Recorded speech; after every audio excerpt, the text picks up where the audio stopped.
This was Ms. Lynn Breckenridge, and she expressed her reservations, but voted along with the rest of the planning board for the subdivision, feeling that the storm drain extension was not within their purview. So essentially, the Board of Survey has sort of punted that question to us. So I think we have to take a serious look at that. Looking at the plans myself, it seems to be a bit of a moving target. So I want to make sure that the DPW's third-party reviewer kind of reviews the most current plan, and the most current plan corrects any issues that were raised before. One of them being that in the October meeting at the Board of Survey, the engineer for the applicant called in and said that the fire department's only concern was that there not be stormwater containment systems in the front yards of these two properties. And yet the plans that showed up at, I guess it's July, public facilities had the stormwater systems in the front yard. We've heard there's going to be a change from 5 feet raising of grade to 3 or something feet raising of grade. I also noticed that although the presentation said no tree is larger than 12 inches were going to be cut, on the plot plans, for example, the 42-inch tree says TBR, which I believe means to be removed. And indeed, it would be very close to the theoretical footprint of the house. So I would just ask that all the sort of details of whatever they're going to have the third-party reviewer review be kind of nailed down so that they're what they're supposed to be, and that the third-party review is actually meaningful. Thank you. Thank you, Councilor Maliki. Just under 3 minutes, perfect timing. Anyone else wish to be heard on this item? Seeing none, I do note that Councilor Wright is in the chamber now, no longer online. Will you call the roll, please, Ms. Flynn? And an aye or a yes vote is to send it back to committee. A no vote is to reject sending. Go ahead. Councillor Albright. Aye. Councillor Baker. Aye. Councillor Bigsby. Aye. Councillor Block. Aye. Councillor Danberg. Aye. Councillor Downs. Councillor Farrell. Aye. Councillor Gentile. Aye. Councillor Getz. Aye. Councillor Greenberg. Aye. Councillor Grossman. Aye. Councillor Humphrey. Aye. Councillor Kalis. Aye. Councillor Kelly. Aye. Councillor Krinsman. Aye. Councillor Leary. Aye. Councillor Lipoff. Aye. Councillor Lobovitz. Councillor Lucas. Aye. Councillor Maliki. Aye. Councillor Mickley. Aye. Councillor Oliver. Aye. Councillor Wright. Aye. President Laredo. Aye. The motion passes 22-0 and 2 absent. Thank you. We go on to our second item, which is 212-25, appointment of Travis Salters to the Newton Historical Commission. I'm going to recognize the Chair of Zoning and Planning. Thank you, Mr. President. And colleagues, you may recall this was an item reported earlier by our committee after we had a meeting to consider the appointment. There was no written report, but there is a vote of the committee in favor of the appointment, 4-3. Councilors Oliver, Getz, and Wright were opposed. This is Mr. Salters is an attorney with Goodwin Proctor, has had a distinguished background in the law, and came forward initially to serve on the Historic District Commission, but as we understand it in the process of his nomination, he decided that the Historical Commission would be a better and a more appropriate race for him to serve. And he addressed the committee and answered a number of questions from several people. A number of my colleagues who are on the committee expressed reservations and should speak for themselves. I'll just indicate that if there's any desire to turn down an appointment, they automatically would pass within 60 days of appointment. We were in that period of time unless the council by 2/3 of those present and voting votes to reject the appointment. So that's where procedurally the item stands, and I will yield to my colleagues who who have put this on second call initially and then move to postpone. Thank you, Chair Baker. Who wished to be heard on this item? Counselor Wright?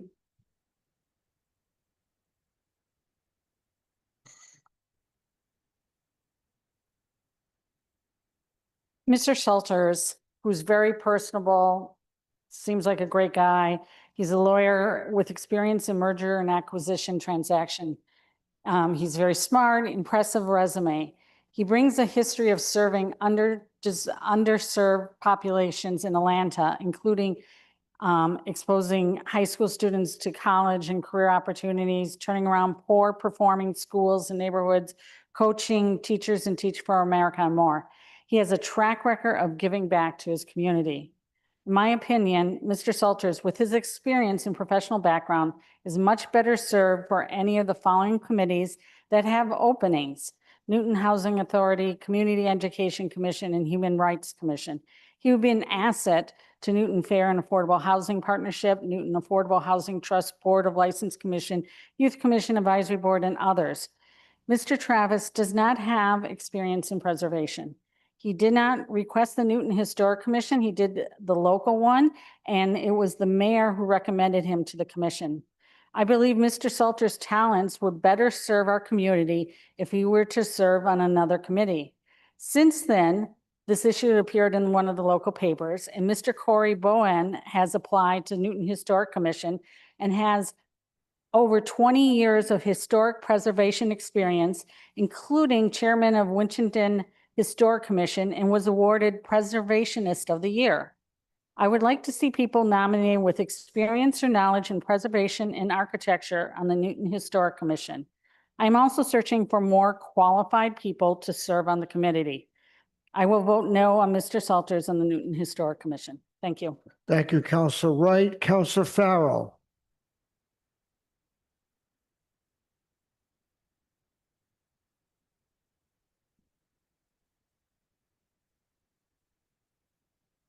Let me thank you again. Much better. Go ahead, please. I would support the comments of my colleague from Ward 3.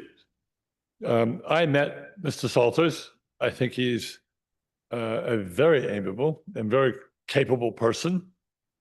I told him that I was concerned about his lack of experience in historic preservation, and that is a committee that I believe needs to have experienced individuals. They don't need to be professional historians, but they need to be people who are experienced in preservation. Excuse me. Directly, Ward 8 sees an enormous number of tear downs. And I think someone needs to understand the history of tear downs and what we are trying to do in Newton to preserve existing housing that can be renovated and made available to people that we all profess to want to help. Those are middle income people, teachers, firefighters, and the like. And I think perhaps with time, Mr. Salters may have that experience, but I agree that his experience right now leads him to be a perfect candidate for several other commissions. I think the Historic Commission does not need another trainee, but we need someone who does in fact have either professional or experiential experience in historic preservation. So I am going to, with reluctance, vote to oppose this nomination. Thank you. Thank you, Counselor Farrell. Yes, Counselor Getz.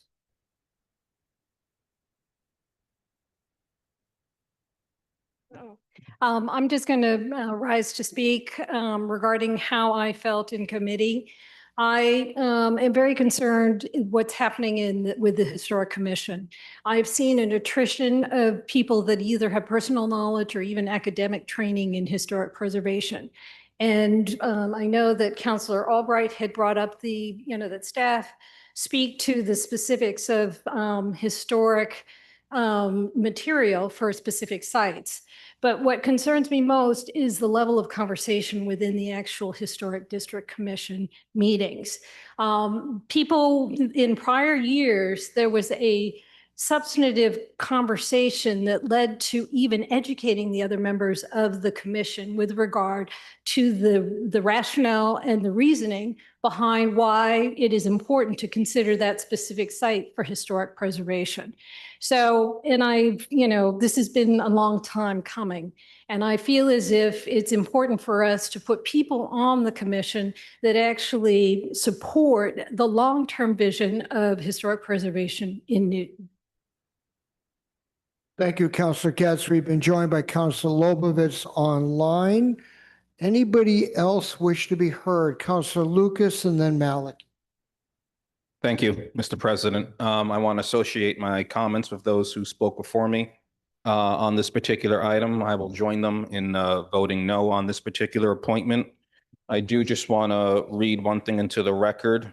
We received an email from Mayor Fuller on August 11th about this appointment. She writes, "At a time when it is hard to find civic-minded people, we want to encourage those who are willing to give their time and talent." I can think of a number of people who've been kicked off of committees in the last few years who want to serve, but they were kicked off. Two on the Historical Commission, one on the Newtonville Local Historic District Commission. I think they would make excellent choices for the Newton Historical Commission. We do have people who want to serve, but these individuals who were kicked off had a different opinion on preservation than the administration. So it is very disappointing that I'm going to have to vote no on this appointment. Thank you, Mr. President. Thank you, Counselor Lucas. Counselor Maliki, please. Okay, I think Councilors Wright and Getz and Lucas pretty much covered my points. I have also, along with especially Councilors Wright and Getz, watched a lot of Newton Historical Commission meetings, and it's very disappointing to see the results of those meetings. And as has been mentioned, I can think of half a dozen people who are either former members or would be great prospective members who I think are not optimistic that they would get forwarded by the mayor if they even applied. And I hope for a different outcome next year. But I will vote no for tonight because that's all I can do.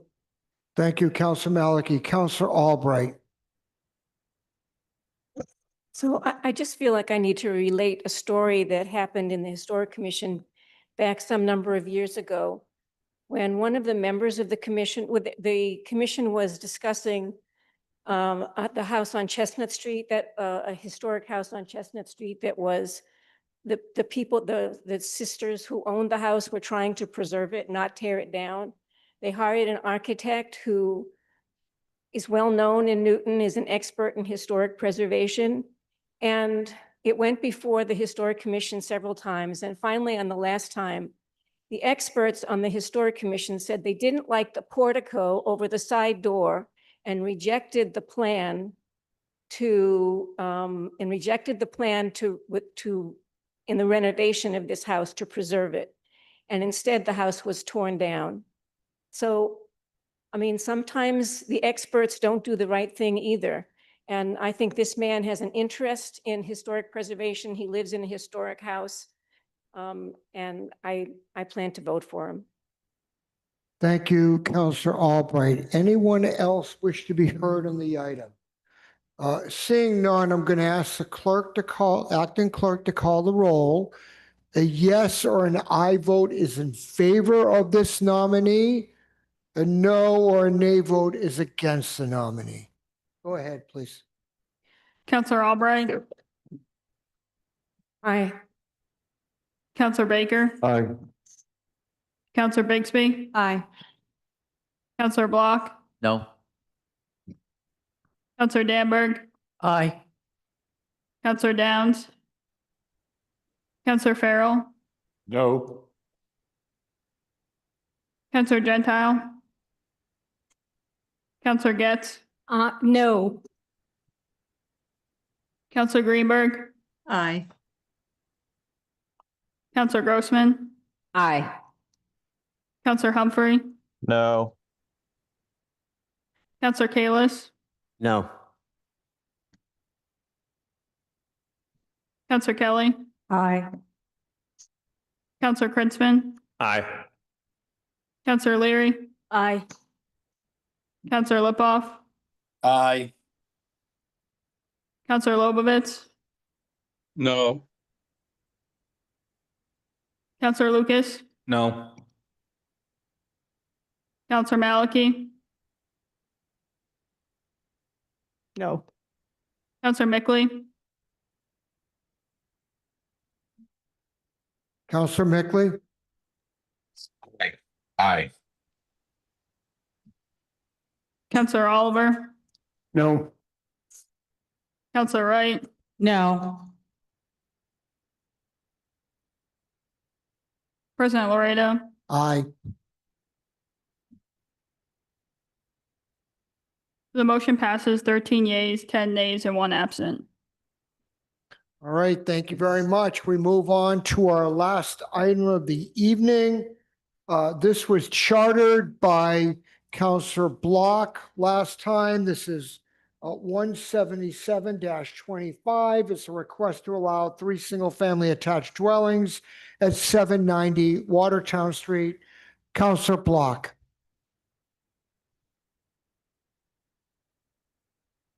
Thank you, Mr. President.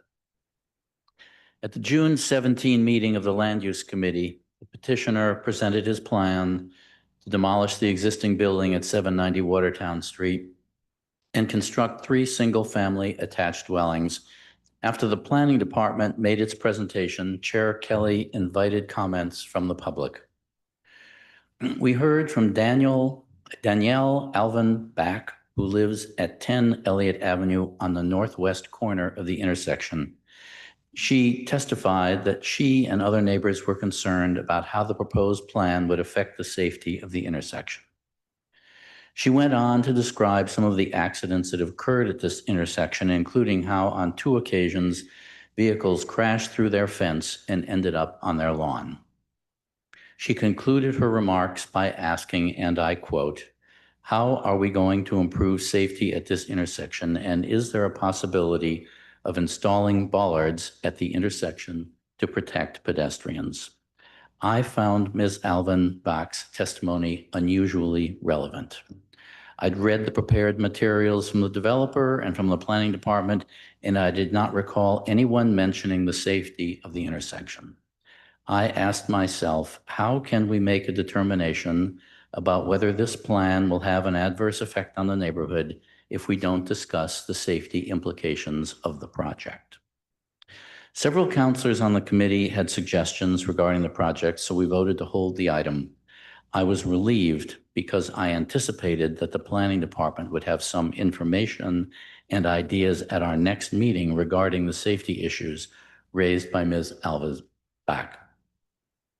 When the Land Use Committee took this up again on July 22nd, I was surprised and dismayed that neither the petitioner or the planning department mentioned safety issues in their presentations. Isn't this a glaring deficiency in our analysis? Shouldn't we expect any possible safety issues to be carefully considered by planning so that we, the council, can have a basis for making the required determinations whether the plan will have an adverse effect on the neighborhood? Lacking this information, I decided to look into the matter myself. I want to thank Jen Martin for providing instructions on how to access state crash data. I want to thank Jacob Silber, at-large candidate for City Council from Ward 8, for downloading and filtering the data. And I want to thank Ned Codd for information regarding the installation of the 4-way stop sign at Watertown and Eddy Streets. Before you all have copies of the downloaded crash data. It shows the crash rates after the 4-way stop sign was installed in October 2023 to be almost identical to the crash rate before the stop sign installation. In other words, Counselor Block, you're out of time. How much more do you need? I'll need about another minute, Mr. Why President. don't we give Counselor Block another 2 minutes? All in favor, please say aye. Aye, opposed? Go ahead. The crash rates after the four-way stop sign was installed in October 2023 to be almost identical to the crash rate before the stop sign installation. In other words, we still have a safety problem at the intersection. Now, will the proposed development aggravate the current safety issues? To be honest, I do not know the answer to that question, but I have my suspicions. 2 of the new units will use a new curb cut on Eddy Street. Cars will likely be backing out into Eddy Street about 50 feet from the intersection. I fear we are creating a new hazard where none currently exists. This is why I voted against the plan in committee, and it is why I will vote again against it tonight. More important than the outcome of the vote on this item is what process we should follow when considering future special permit petitions. It seems to me if there are any, and I mean any safety issue, that it must be analyzed by the planning department. We need to know the seriousness of the problem and what mitigations are possible. It is all well and good that we discuss FAR, building heights, setbacks, and other zoning requirements. But if we do not receive information and analysis on safety matters, I don't see how we can function as a quasi-judicial body and make the required determinations. Thank you, Mr. President. Thank you, Counselor Block. I have Counselor Lipoff, please. Yes, thank you. This one's pretty straightforward to me. The by right is 3 units. The by right is a 2-family with the allowance of an ADU, and that's 3 units. So for me, the increase in traffic here with such a small property that can be 3 units and is going to be 3 units is really what we need to be looking at. And the process, the special permit process in our city is robust, and when necessary and when the size of the property allows when it's necessary, we do major traffic studies. On smaller properties like this, it is thought of, it is considered, and if there's a problem, it will be raised by the planning department. So we do not need to change our process. I think that this is what we always consider with every petition. This is very straightforward. 3 units by right, 3 units being asked. I don't see how there is a traffic increased problem here. Thank you very much. Thank you, Counselor Lipoff. So I have next Counselors Wright, Farrell, Leary, and Kelly. I want to address the stop sign and the safety there and in the data here. And I go through this intersection probably multiple times a day, bike and also driving. And the stop sign, I think, is safer than what it was before. If you take a look at the data, this data included the 2 years in COVID, which, as most of you know, not many people were out driving. So if you take a look 1 year before and 1 year after when the stop sign was put in, there's twice as many accidents before the stop sign versus after the stop sign. So I do think the stop sign has made it safer. It's not the best. I'd like to see it even better. But from a safety standpoint, that intersection is getting better. And there isn't as many accidents if you look at it from just 1 year and take out the 2 years of COVID. And I agree with what Counselor Lipoff said too. They could put 3 units here. So I don't see an issue allowing the 3 units. Thank you. Thank you, Counselor Wright. Counselor Farrell.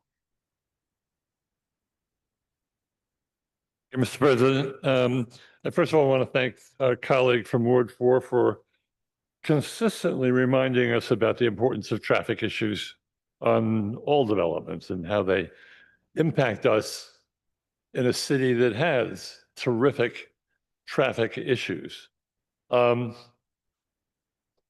I'm concerned in this particular instance, however, that I shared with our colleague, that I believe that we need to be looking at a lot of the ordinance about land use and how we make decisions and what is the information that we should have before us.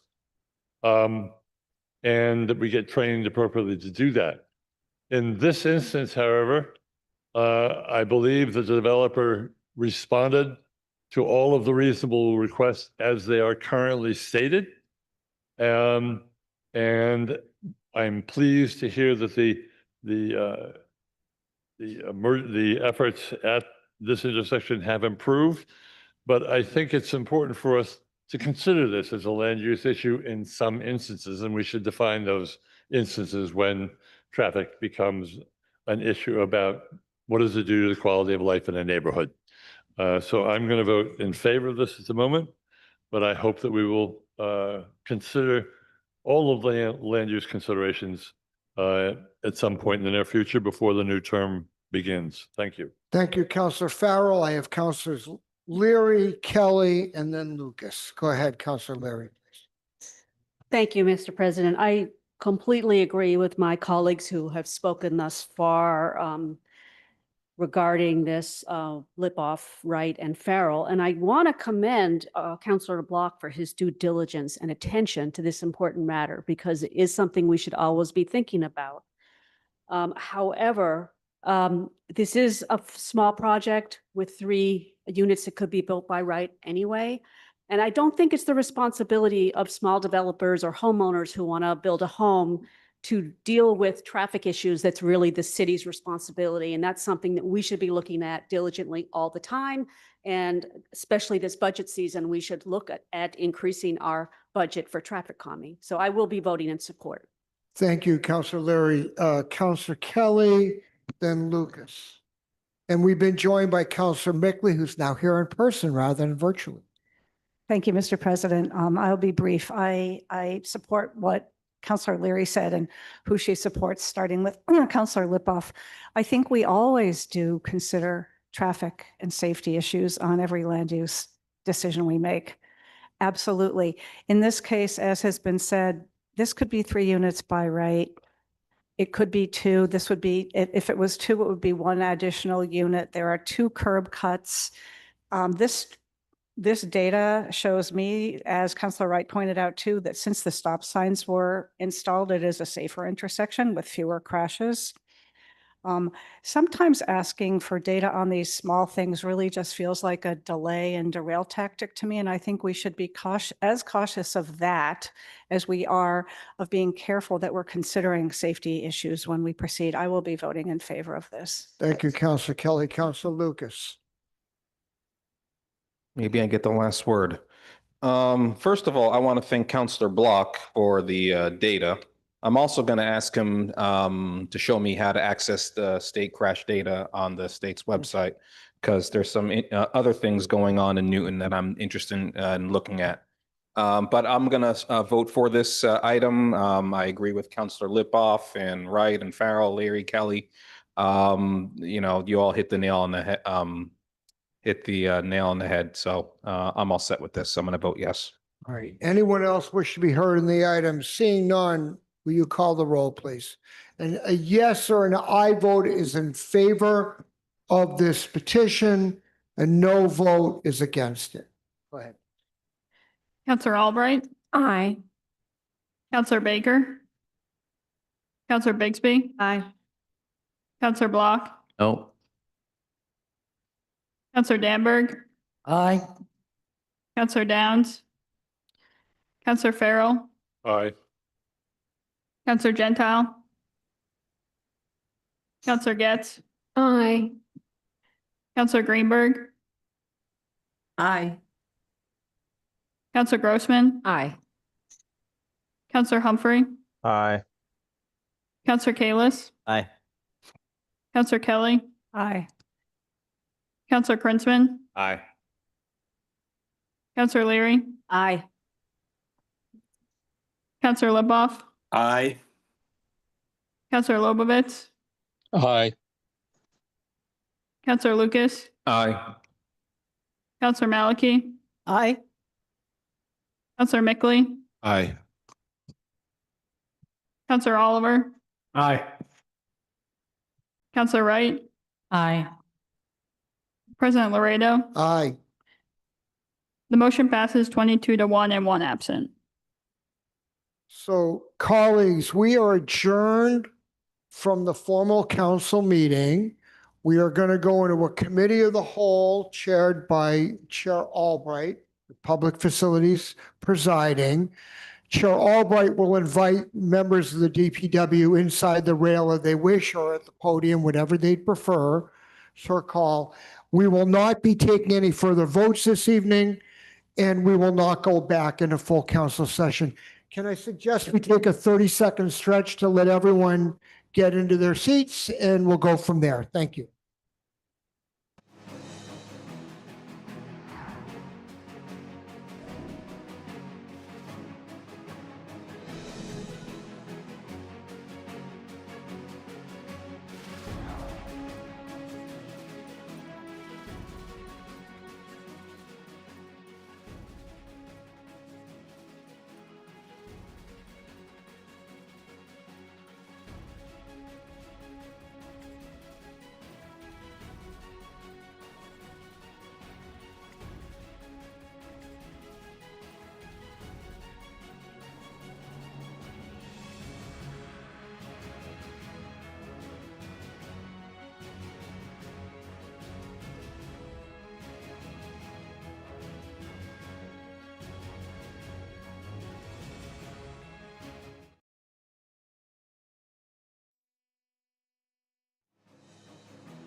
Recording in progress.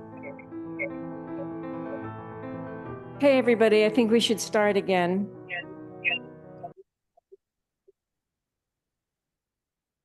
So this is a committee of the whole with the public facilities providing. And the purpose is to discuss these two docket items that I'll read into the record.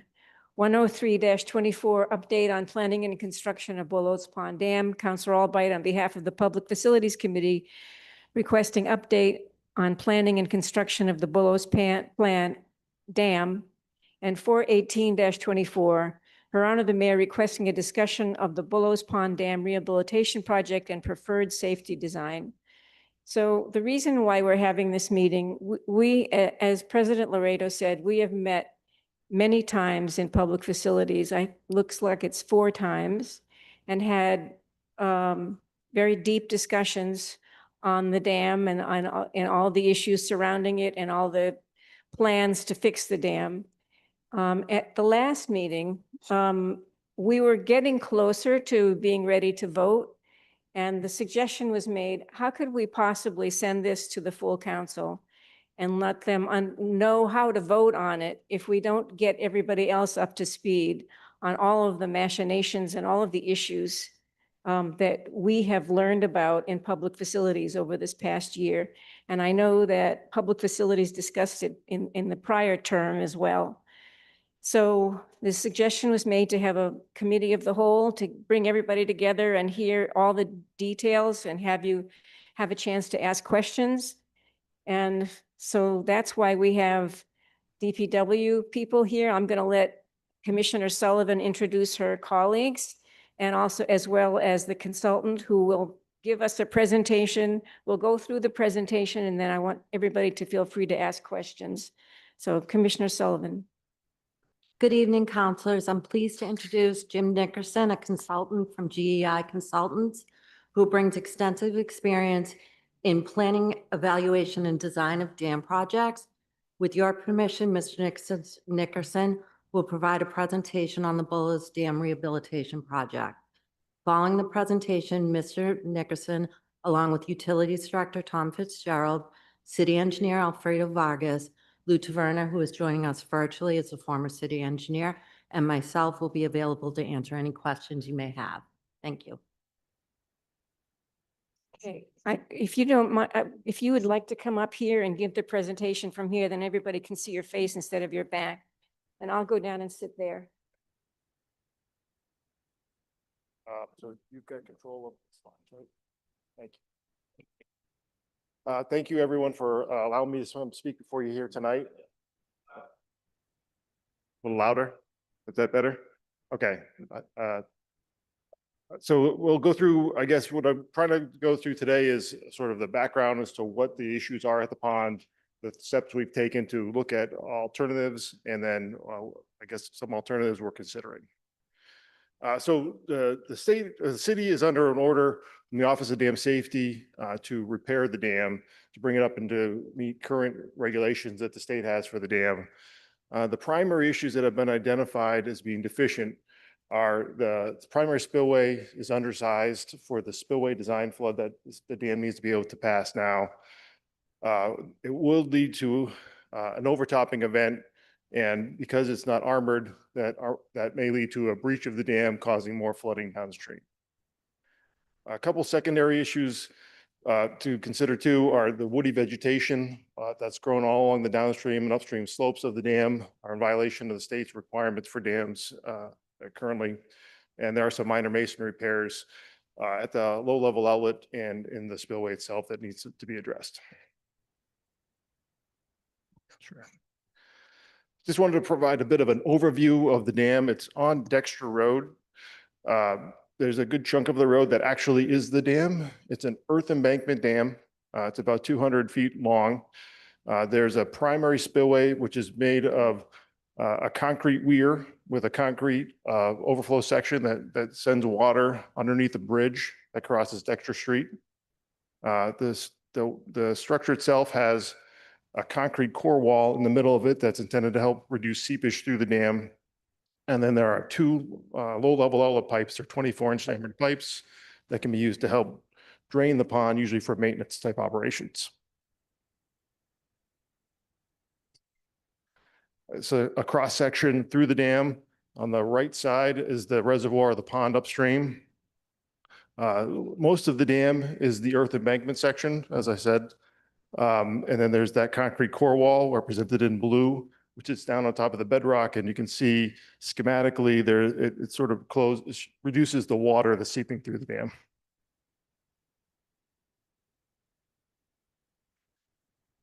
The dam is classified as a significant hazard potential dam. And the state requires that to be able to pass the spillway design flood of which would equal a 100-year storm event.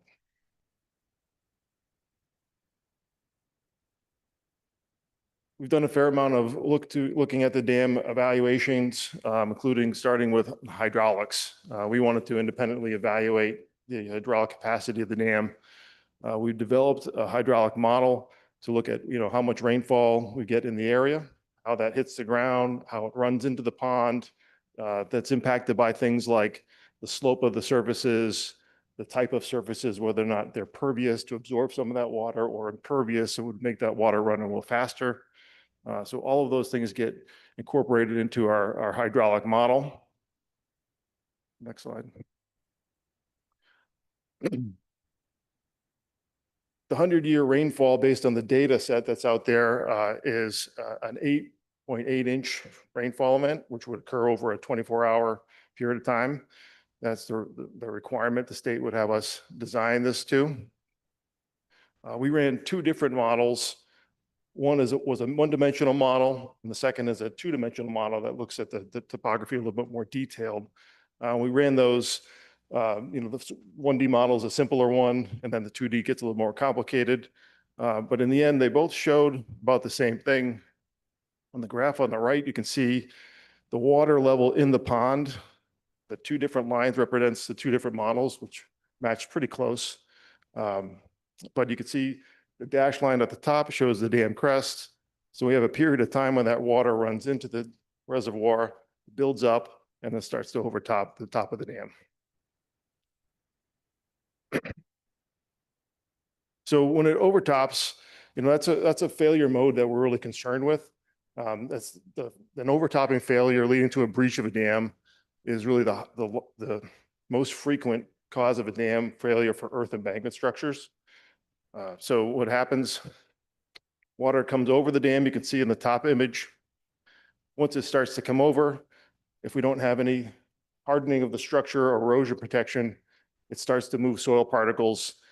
The more it moves the soil particles, the more it starts to move more, and it eventually evolves back to reaching the full reservoir upstream. And then what happens is we lose the full reservoir. So inclusive then of the water overtopping the dam, we pick up all the water that's in the reservoir that wants to go downstream as well.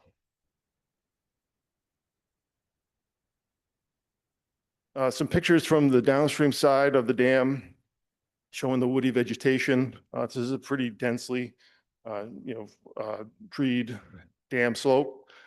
Mass DCR, Office of Dam Safety, doesn't allow woody vegetation on the dam or within 25 feet of any, or 20 feet, I should say, of any part of the dam structure. That's pretty standard across the country, from federal agencies to most dam safety programs across the nation.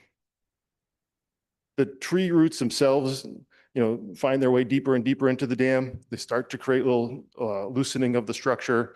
They can create seepage pathways. When wind blows them over, the root balls can uproot, causing more damage and potential. And as you can see, like on the downstream slope, it doesn't allow a root mat of the grass to grow. So if we do get water coming over the top from an overtopping event, we're looking at bare soil versus grass trying to resist that erosion.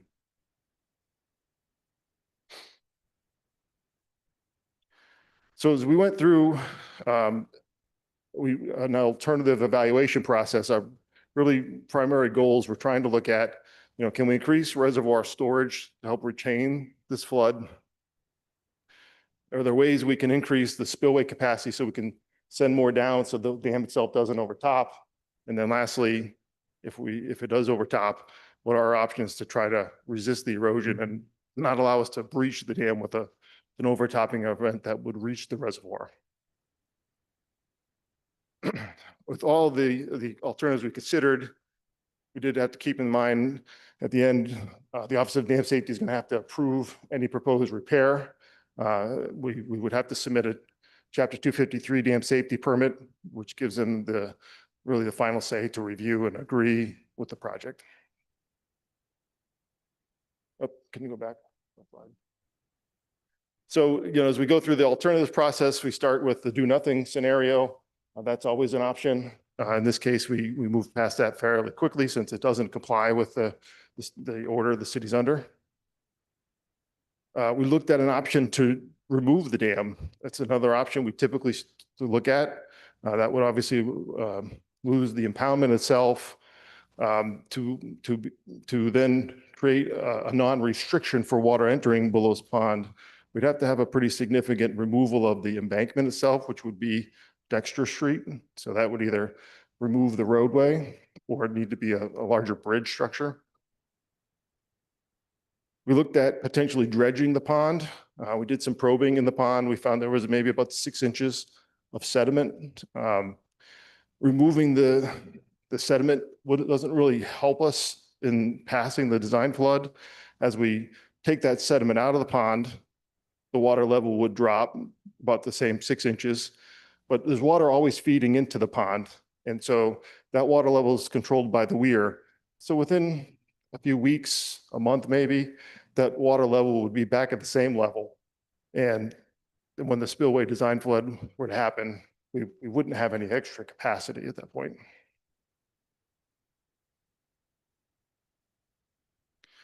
We looked at trying to modify, could we use the low-level outlets? The Office of Dam Safety doesn't allow manual operations of the low-level outlets themselves as a active way to deal with a storm event. They want a passive system that doesn't require human intervention. We talked about potentially preemptively draining the pond in event of floods, but again, they don't accept that as a solution because over time, people stop doing it. So it doesn't really work effectively in the long term. And then we looked at, are there other ways to add different types of low-level outlets? The challenge here really is the size of the system to be able to pass the flood is significant, and we didn't think it was very viable. We considered, is there a way to add an auxiliary spillway, another way to get the water around the structure, but due to the site constraints, that was going to be a real challenge. There's not a lot of property around that would be property taking needed for that expansion of the dam footprint. Not very viable.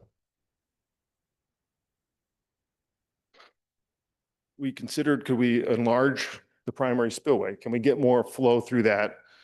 We looked at whether or not we could add a larger weir, which is the spillway, the length of opening in the spillway water can flow over. There's a couple ways to do that. One is, widening it up into the reservoir. Another is using a labyrinth spillway, which has more length and a smaller footprint. The challenge with those solutions became they're constricted because once you get past it, you still have to go through a fairly narrow opening under Dexter Street at the bridge.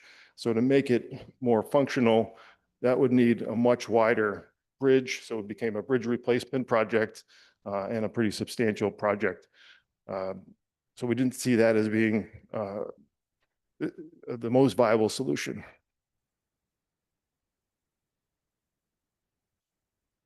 So then we came back to the alternatives of reinforcing the dam.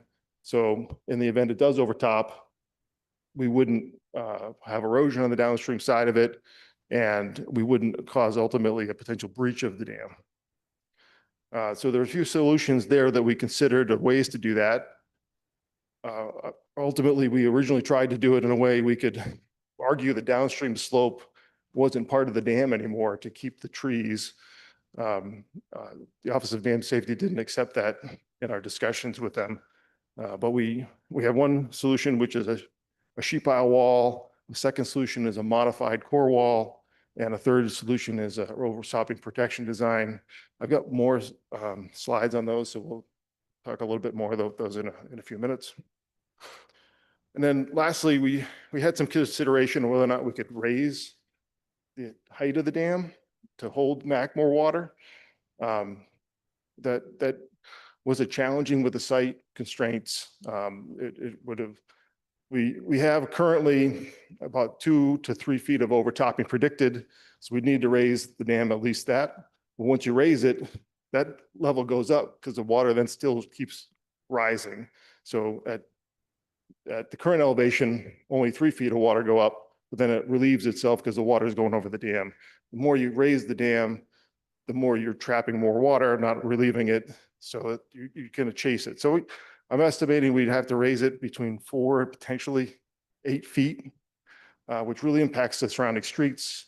A number of houses that are right on the pond would then also be impacted with the flooding. And adjacent properties on the streets we'd intersect would also have to be, considered how we modify access to those parcels. So just kind of a summary table that we've put together here. At the end, we think that the 3 most viable options we've considered are the overtopping protection, design, and we'll go through those to give you a little bit more detail on what each of those includes.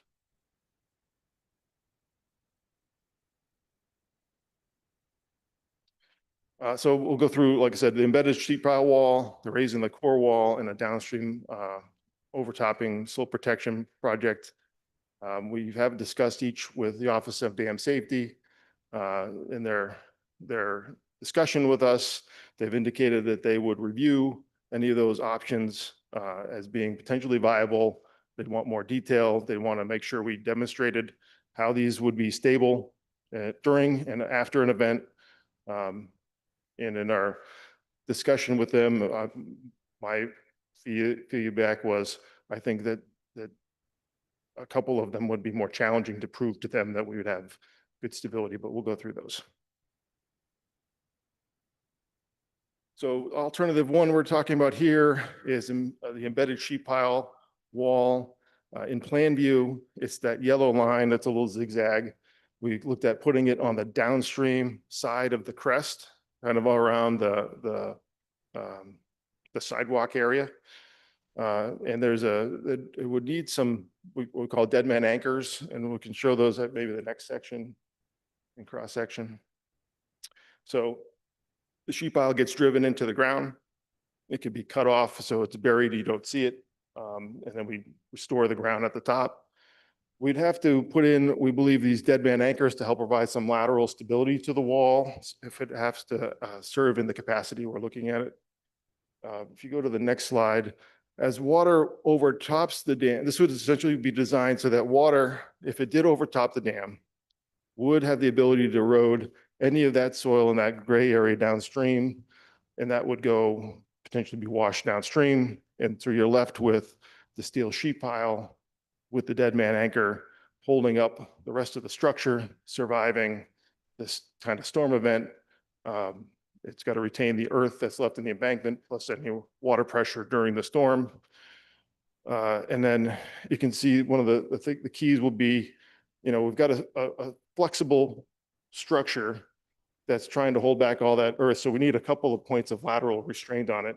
One, we'd like to do it, see if we can drive that down toe into the rock. If we have a weathered rock seam, we'll be able to get it in, but if we don't, that will be much more of a challenge. And then secondly, we've got the dead man anchor at the top, which would be essentially a trenched in tie rod with a block of concrete that would help us provide lateral restraint. I just asked the clerk, is it possible to minimize the images below because you can't see the full slide?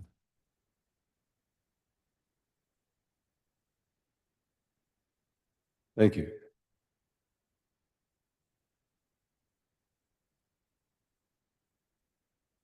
So this would include about 200 linear feet of sheet piles driven. They'd be about 12 to 15 feet deep each.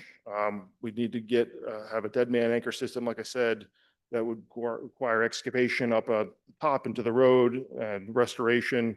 We'd have some utility relocations and adjustments to make. and then obviously landscape restoration and repaving. The second option we considered, we've come up with was this raised core wall alternative. It's similar to the sheet pile solution where we were using it essentially to stop erosion that might happen during the overtopping event at a certain point in the dam, so we don't breach into the full reservoir. If you go to the next slide. So, you know, that existing core wall, which is, we believe, just unreinforced concrete that's been buried now for about 100 years. If we could extend that, so we need to make a structural connection into that, extend it up higher, and then also have a lateral restraint like the dead man system on it to help. If you go to the next slide, ultimately that would allow all that material on the downstream side of that, if it were to erode and come back and stop when it hits the core wall. And then the core wall for some period of time is essentially the downstream side supporting the dam and the water in the reservoir. So this one excavates, 5 feet down to the top of the core wall. We need to anchor into it, form concrete or up around it, dig for the dead man system. We will have utility relocation issues and landscape issues to restore. I think the biggest unknown and uncertainty at this point on that is what is the condition of the core wall that's been buried for 100 years. It wasn't designed originally and acting as a structural element. So we need to make it a structural element. I think the risk here is if we get out there during construction and we find it's not in good condition, where the pivot would be to a much bigger excavation and really a brand new concrete wall. Lastly, these three alternatives we evaluated as downstream slope protection using an articulated concrete block system that can be covered with turf, grass. So that's what you see when you're out there. Next slide. So much easier excavation. We're really just disturbing the downstream slope of the dam. We would put down some base materials and then lay these articulated concrete blocks, which I have some pictures on here in a minute. And then as the water overtops the dam, we have potential erosion of that topsoil above the articulated concrete block, but we stop the erosion, way out on the downstream side of the dam versus the other two alternatives we just talked about. So this one has tree removal like the other two. We've got to strip and put in some of these articulated concrete blocks and some fills to give us a nice leveling surface. And then once those are put in place, we would cover them with topsoil and seeding. There's a couple of slides, I think, just to demonstrate a couple of projects that have been completed using this type of a system. This was out in Leominster within the last 2 years. The articulated concrete blocks are the system you see down on the ground, plus what the crane is holding up. They come basically as individual blocks that are strung together with stainless steel wires. They go down on the ground, they get pinned down into the ground as erosion happens. And if water's trying to pluck one of the blocks, they're held together with the stainless steel wires to provide the erosion resistance. Another example of one that was constructed. At the end, you see the concrete blocks on the left image, and then on the right image is after they've put topsoil and seed over the top of them, so you don't see them underneath the ground. There's an example that I came across recently, Lake Tomahawk Dam in North Carolina. This is another dam that had tree removal, articulated concrete blocks placed on the downstream side for overtopping protection. This occurred in mid-2024. You can see laying them on the left and then the sort of finished product on the right with the grass on top of them. Go to the next slide. A few months later, Hurricane Helene came through the area and dropped 12 inches of rainfall in 3 days, causing a lot of flooding across the whole area. This dam was overtopped. You can see in the picture right there. The reports are that they had pretty minimal loss of some of that surface turf, but they otherwise held. We've talked a little bit about overtopping and breaching, so just want to go through those a little bit here for a minute. On the left, you see what is the start of an overtopping event. Water is starting to come up and over the dam. You know, overtopping itself, if we can protect the dam from eroding, we are letting the water pass over, which it currently would do in its current condition. Our estimate right now is that we'd have about 400 cubic feet per second overtopping the dam in both the current condition and our proposed solution. If we were to let that proceed to a dam breach, which is what you can see on the right, you know, we're not only dealing with the 400 cubic feet per second, but we're adding water from the reservoir now being discharged downstream at the same time. So we're up to 4 times that amount of water being discharged.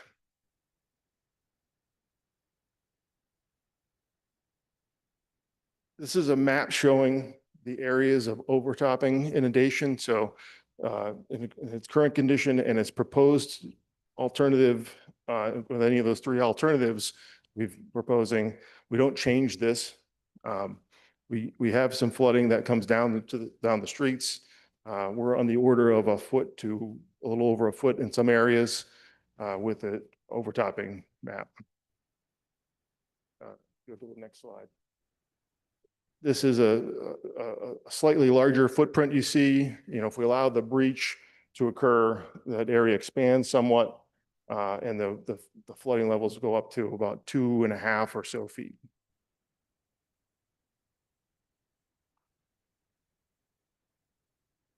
Each of these alternatives require tree and vegetation removal to comply with the ODS order. We've tried to talk with them on where we could save trees, where we would have to cut them no matter what. Alternatives 1 and 2, we will need to remove a total of 172 trees. For alternative 3, we'd have to remove about 199 trees.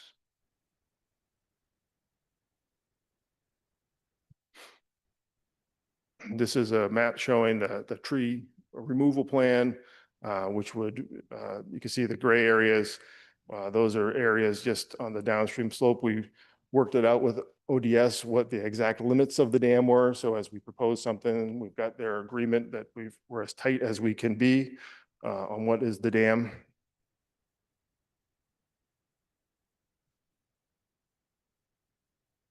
This is a map showing that parcel. The green area is essentially the forested area that would not be disturbed with this construction. The yellow area is showing the area of tree removal for the project.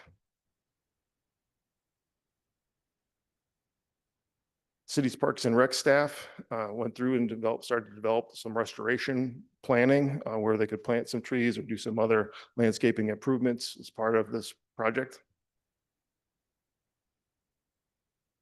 Their ideas that they're proposing would be to add some benches and seated areas in different areas around the pond and at the dam. They'd look for some, no-mow type turfs that they could plant to make the area look appealing. They've identified some trees kind of strategically around the pond where there's some room to plant some additional trees. I think their count was something in the order of 25 to 35 trees they thought they could add just in the immediate area.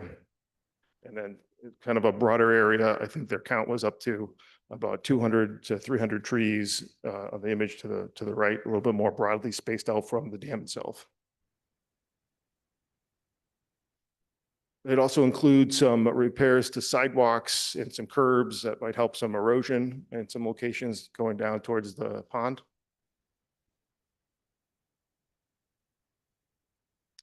as well as removing some invasive species and, enhancing some of the bank areas. And then I think they like to add a couple of little pocket parks, seating areas, and then repair there's a access road down into the pond, a boat launch that I think fire department uses.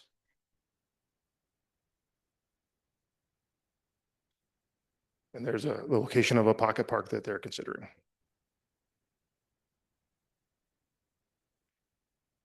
So as we consider the three options, it's our recommendation that we consider option 3.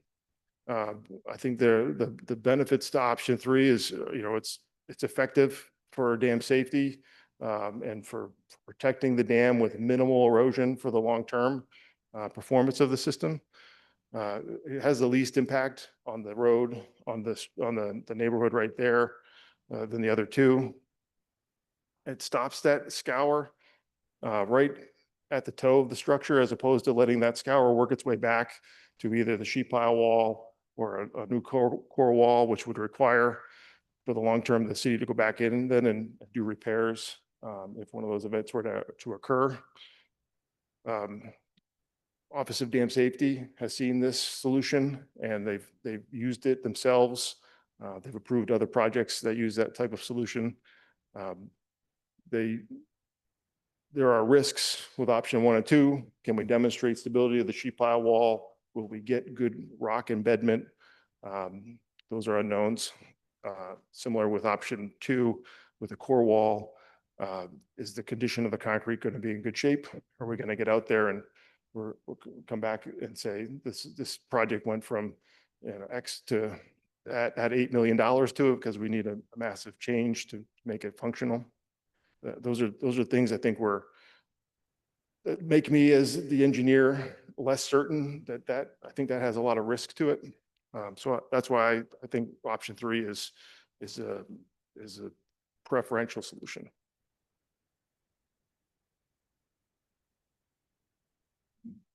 I'll stop there.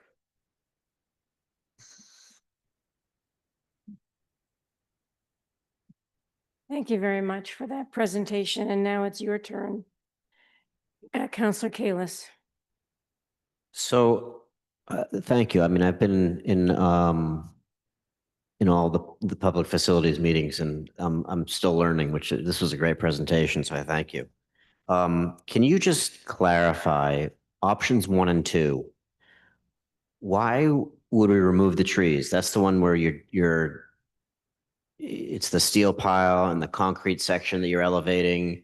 I mean, by doing those two things, doesn't that mitigate the tree removal? We tried to make the argument with the Office of Dam Safety. They didn't accept that. They still consider that downstream slope part of the dam. So we're putting those structures in essentially to arrest erosion that would start on the downstream and work its way back. We partly came up with those solutions to pitch that to them as a way to save the trees and keep them, but they were not willing to accept that. Okay. And then on page 18, I don't know, I just want to look at that one.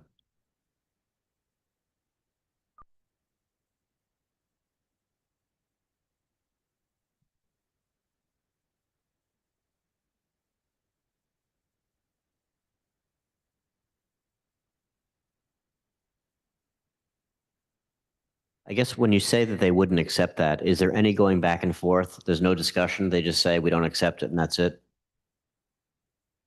That was our discussion with them. We had them come to the site, walk it with us. We had a formal meeting with them. They won't provide any formal response until we submit a Chapter 253 permit. So there's no official word because their job is to be open-minded until they get something in front of them to formally review it.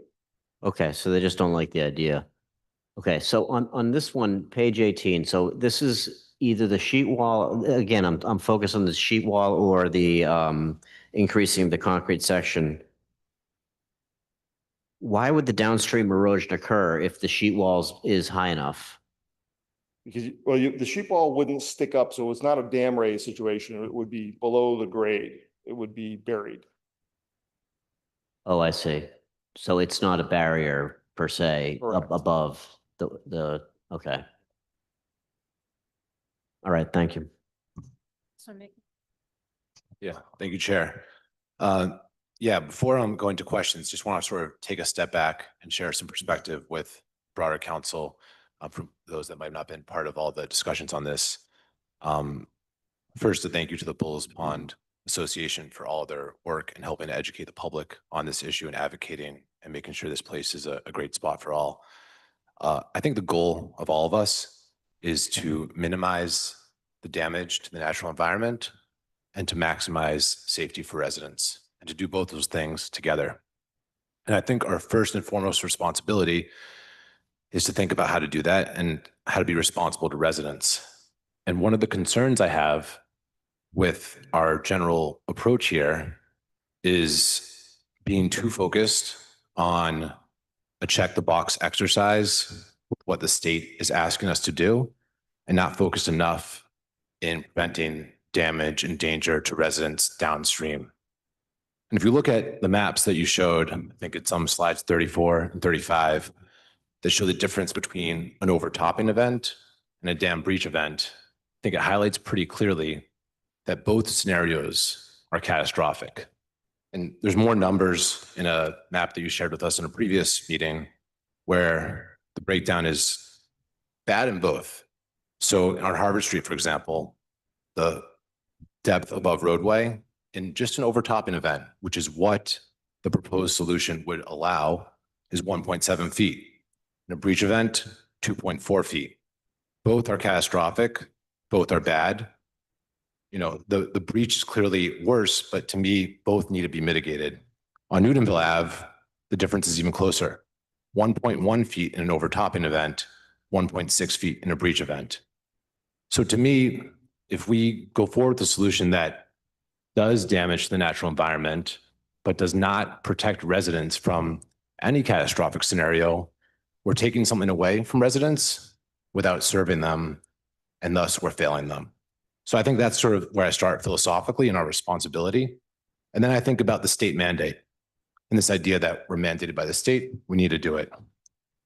That may be true, but I think the responsibility of local government is to engage in dialogue with state legislators, with state mandates. And we've seen in the past that strategy yields better results, even with a recent example with the MBTA Communities Act, where initially the state didn't allow for cities and towns to have first floor requirements for commercial retail space. Brookline pushed back on that, and a compromise was reached, and the state allowed in certain circumstances for there to be requirements for first floor commercial and by right residential above that. And the state adjusted their plan. So I think we need to have a deeper dialogue, deeper pushback with the state to address not just the concerns they raised, which are important, but to address the broader concerns of what an overtopping scenario would do. And then maybe there are stipulations or requirements around no manual interventions, no adjustments on other aspects that you said the state wouldn't allow, that the language even isn't quite clear. Sort of the state indicated, the state said this. I think we need to have just a more serious conversation about what our goals are in protecting residents with the state and work forward on a plan with that rather than a check the box exercise that, again, imagine a scenario that we do all this, we destroy the woods, and there's an overtopping event that damages and potentially even kills. We will have failed our residents, and I don't think we should put forward a solution that doesn't fully address the problem. And it's on us to engage in dialogue with the state to get to that better solution. Thank you.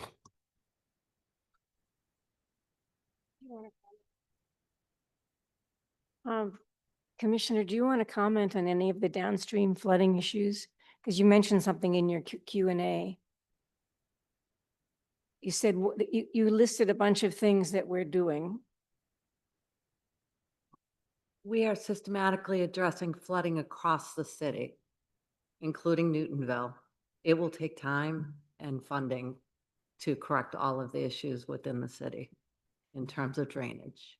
Just, is there any way to prevent the flooding, the overtopping?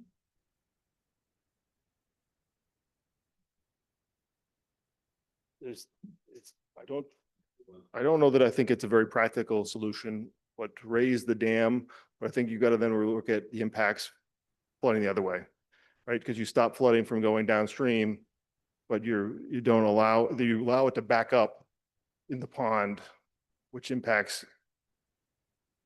in the other direction. So it's a very difficult situation.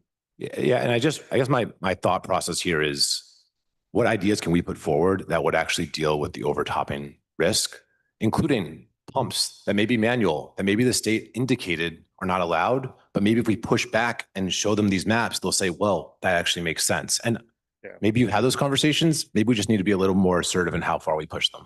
But even with pumps, you're sending that water downstream. So if the overtopping provides probably the least damage to the downstream, to be honest with you, because if we're sending the water faster at lower elevations before it can overtop, all that water is still going downstream.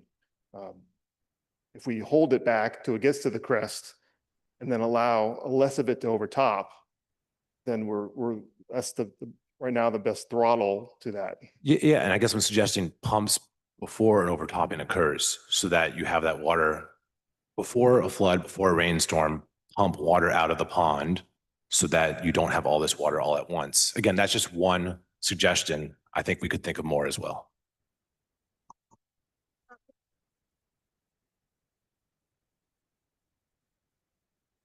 Chair, if you don't mind my standing up, I want to thank you very much for this presentation and for all the work that the department has done in doing this. But I would strongly support Councilor Mickley's notion here that the only reason to do this is to provide protection against the people and businesses in Newtonville, as far as I can tell. And the question is whether we're willing to allow a major catastrophe or a minor catastrophe.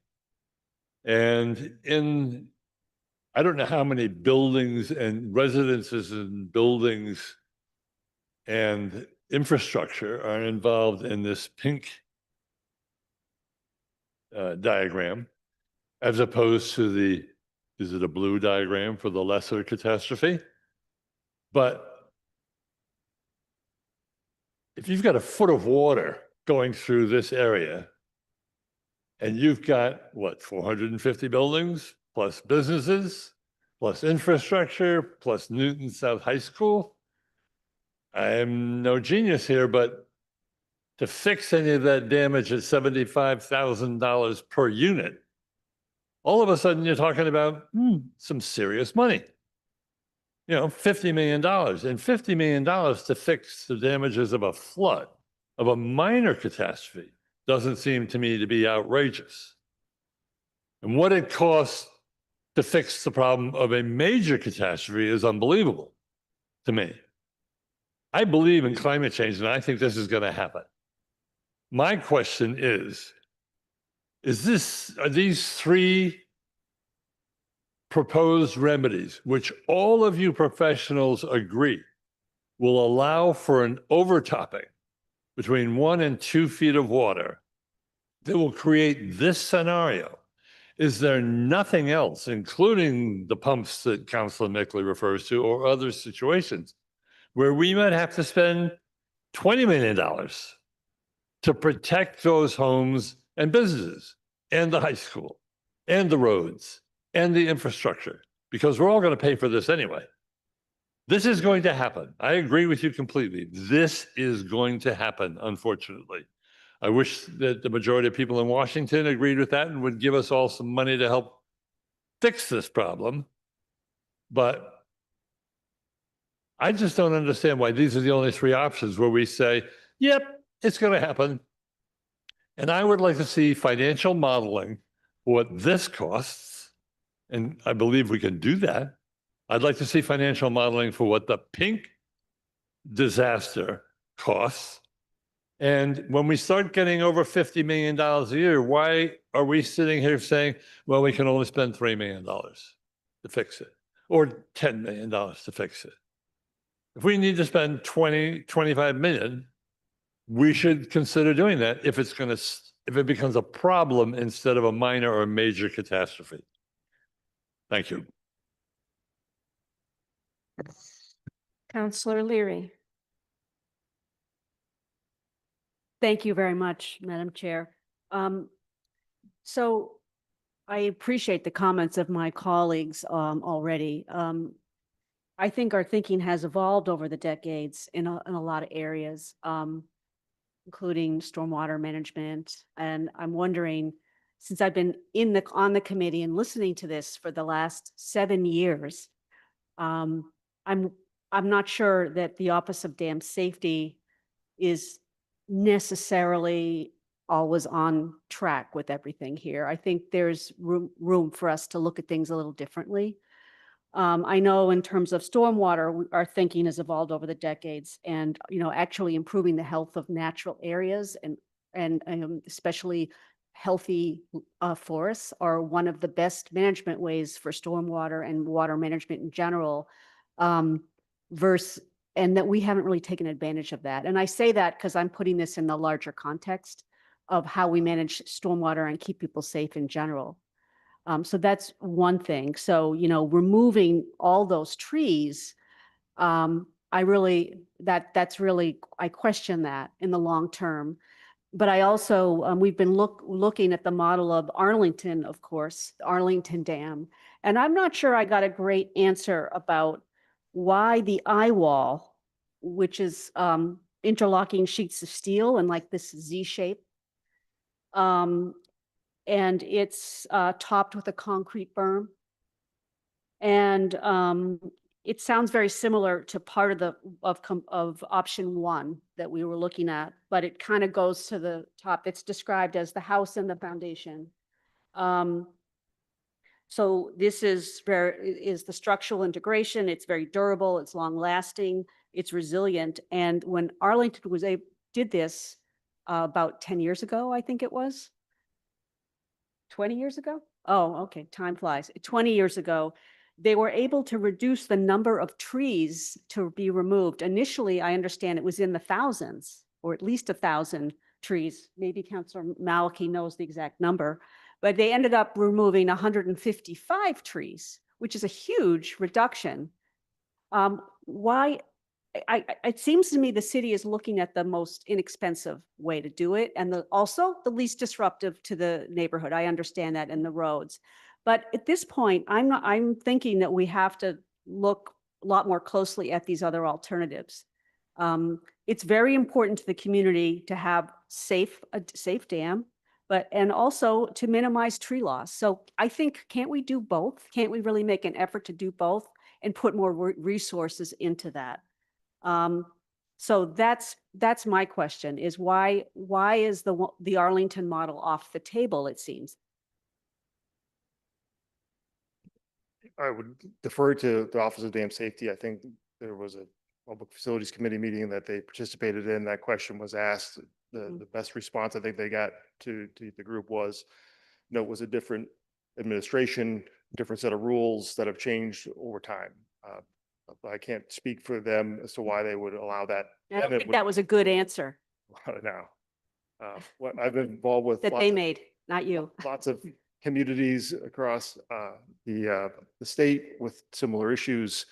They're pretty consistent these days, from whether or not it's a state agency, a community, or a private owner of requiring the tree removal. One more question. How did that Leominster Dam do during the terrible flooding that happened in Leominster? My understanding is it served as well. They have a second dam that had a significant overtopping event last year. They had, I think it was 15 inches of rainfall in the city of Leominster. But that particular dam, from what I understood, had no damages to it. That was more than 100-year storm, wasn't it?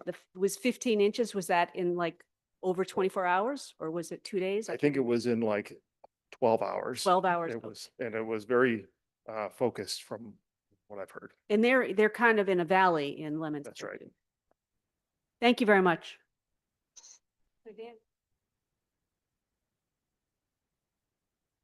Yes, thank you.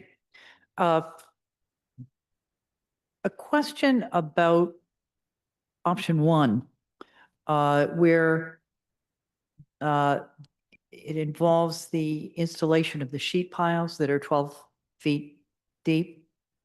The question that I have is, first of all, does that go up higher than the wall, than the levee now goes up? In other words, do we get more protection against overtopping? And number two, if those sheet piles are to be driven down 12 feet, how much, or how can we find out how much ledge there is in that neighborhood? And what if you take the goal is to drive a 12-foot sheet down and after 6 feet you hit ledge? What's the fix on that? Yeah, this is the dilemma, I think, with that solution. Currently, we are not proposing it to raise it up, meaning retain more water in the reservoir, because we'd have to chase that off of the dam. Right now, the street grade controls the level of overtopping. If we were to put that sheeting in, we couldn't just stop it in the middle at the end of what we call the dam. It would just go right around and start to erode adjacently to the system. The challenge is if we hit ledge that isn't something we can tow into. Typically, when we drive a sheet pile and we use it for soil retention, we want to have about 2/3 of it buried for the third that's trying to hold back what we're trying to hold back. That's how it gets its stiffness and stays in the ground. We're not going to have the luxury of that here because we have the rock that's relatively shallow. So we need to get some kind of embedment into the rock to be able to pin the toe, so to speak. And then we need that dead man system on the top to hold it back. If we were to try to use it to raise the water level of the reservoir, it's just additional loading. I think it would be it's just going to be more challenging for that system to work. So we haven't considered that yet. Okay, and is my understanding of this that the only way that we could prevent a breach, an erosion of the downside, is by having some kind of matrix that's put there that cannot be put there because there are trees there? Is that the issue? There has to be a matrix in order to prevent the There needs to breach? be some sort of hardened structure. Water at different velocities moves different types of materials. So, at 4 feet per second, grass could be fine. This would be more velocity than that, though. So then we can use different types of riprap or the articulated concrete block. At some point, it becomes for spillway chutes that see 40 or 50 feet per second, we use concrete. So, we look at the types of velocities and we try to come up with a system that will resist the erosion of those kinds of forces. Just one more question. I'm not clear on your answer to my question. What happens if you take a 12-foot sheet, try to drive it down more than 2/3 of the way, let's say, and then you hit ledge? What do you do then? Then we'd have to figure out how to change the design on the fly. We would be at risk of having a system that might not work as intended, and we'd have to come up with another solution, modify that section, provide additional dead man anchorage, because we might have a deeper excavation with an offset into the embankment with some more dead man system to help provide the retention. And has there been a study has there been an attempt to determine whether there is ledge along that 200 feet that we're dealing with? We know from some previous borings that were done, there is rock roughly about the elevation. We're showing it on those images. If there, we only have 2 borings out of a 200 feet. Those show you about 4 inches each. So we owe a total of 8 inches over the 200-foot length. So without doing a significant more exploration, that will help reduce some uncertainty, but like all underground work, construction, the reality doesn't become clear until you're in construction. There's always a risk with underground construction.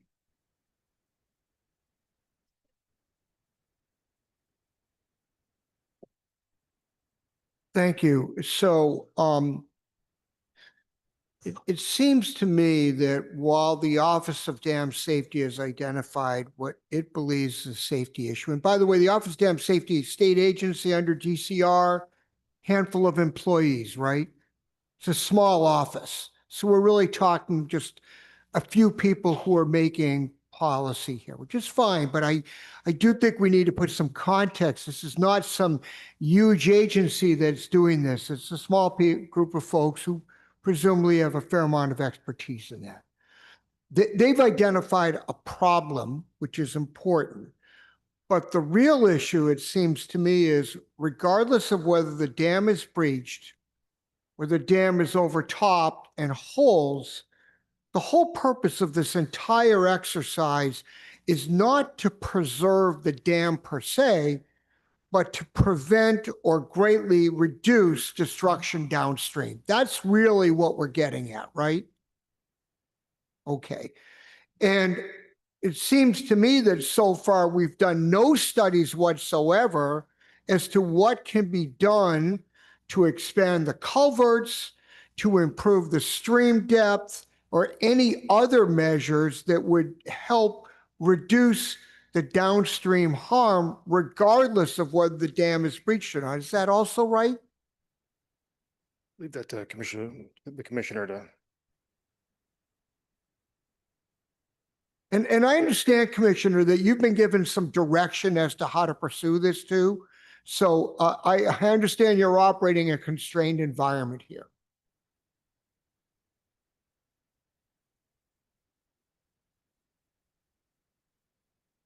Happy to investigate that. It would be a significant undertaking. I think that we would have to take properties in order to enlarge the culvert that goes behind Hull Street. Anything to add to that, Tom? So, so the administration identified an urgent safety issue, but this has been before us for 7 years now. This is not a brand new finding. This is a finding from 2018. And my concern, I think I heard it from Councilors Mickley and Farrell, is we've known about this for a very long time, but we apparently have not done any investigation. I'm not faulting our DPW. I want to be explicit about that. All right, I want to be very, very clear about that. But we have not done the analysis as to what we can do to mitigate the harm downstream. If we did that analysis, that might, I say the word might because I use that advisedly, change our decision-making as to what alternative we take to reduce the dams. I put that out there for my colleagues. One point of clarification, because I want to understand something. I actually walked the site on this weekend. There's a kind of a roped off area with tape. Is that all what's going to be taken down, every single thing within that area? Is that right? I'm not familiar with what's roped off down there. I don't recall that we've roped it off. There's some kind of tape on various places around there. It looks like that, but I don't know. There was a wetland delineation flagging done a few months ago. It could be flags where we identified wetland species and capture that information. That may have been what I was looking at, and I appreciate that. I think it'd be very helpful for this council to, we talk about taking site visits, but it might be helpful to actually see visually what's being proposed to be taken down, and also to have some examination of the conditions of the culvert and the brook below the Bullows Pond Dam to get some idea of what that condition's like too. I think that'd be useful. Last question. I think you've identified sapling, you're including in your number of trees, some very small trees, saplings, right? That is true. That's correct. All right. And in all three alternatives, the number of small trees less than 5 inches is the same. And those trees, their trees are beneficial. They don't clearly have the value as a much larger tree might. And it's in that larger tree differential that's the difference in between options 1 and 2 and 3. Did I get that right as well? That's roughly true. If you could go to that slide. I think there was the slide said that was something between 29 and 53, something like that.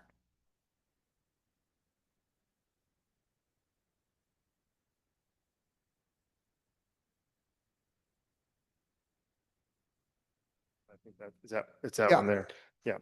When you did can I ask you this? When were you brought on to do your work initially? We started in 2022. Okay. Was there another company beforehand? And do you know what happened to their work? There was a previous company the city was engaged with before.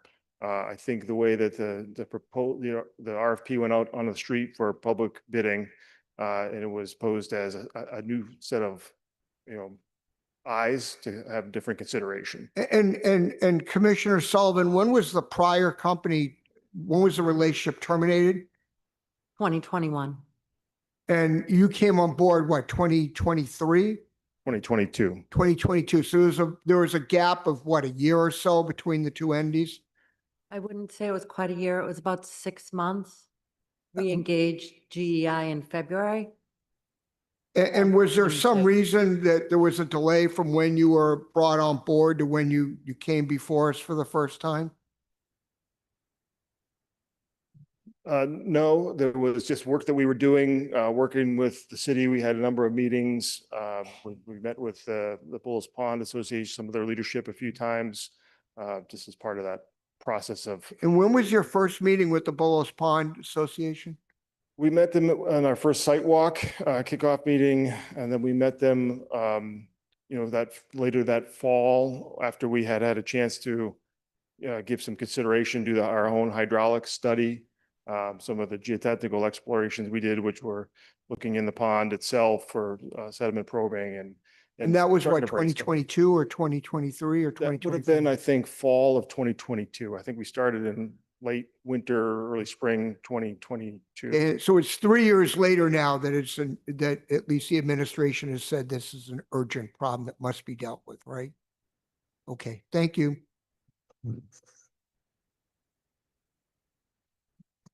Thank you.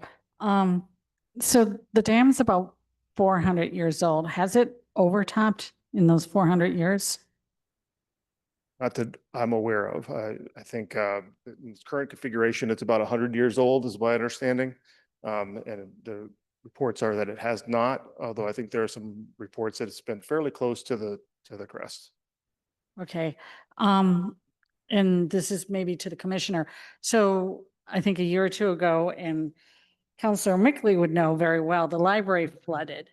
And that, I think, went into the pond in front of City Hall. How did that affect Buller's Pond?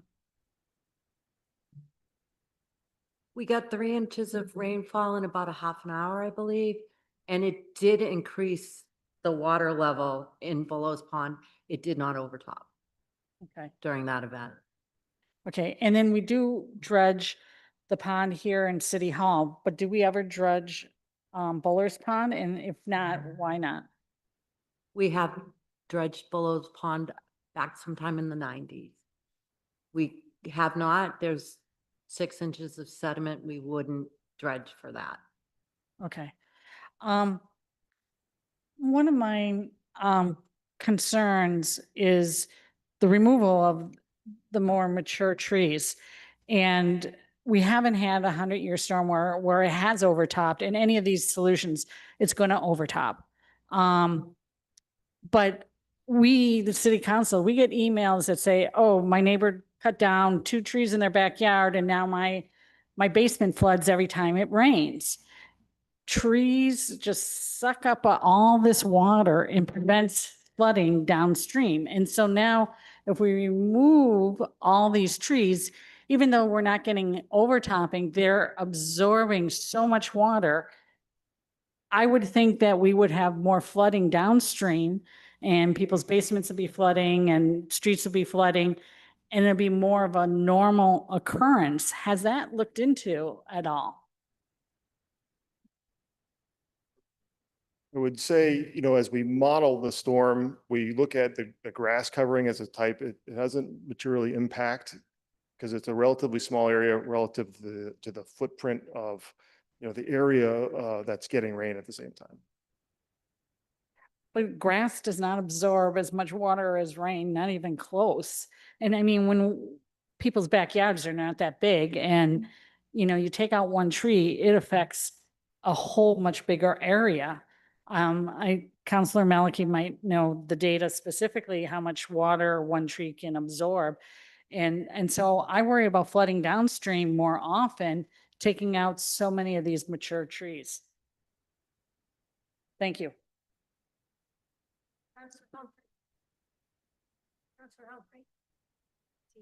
I think I heard my name called, but I'm not sure. Yes, Councilor Humphrey. All right, thank you.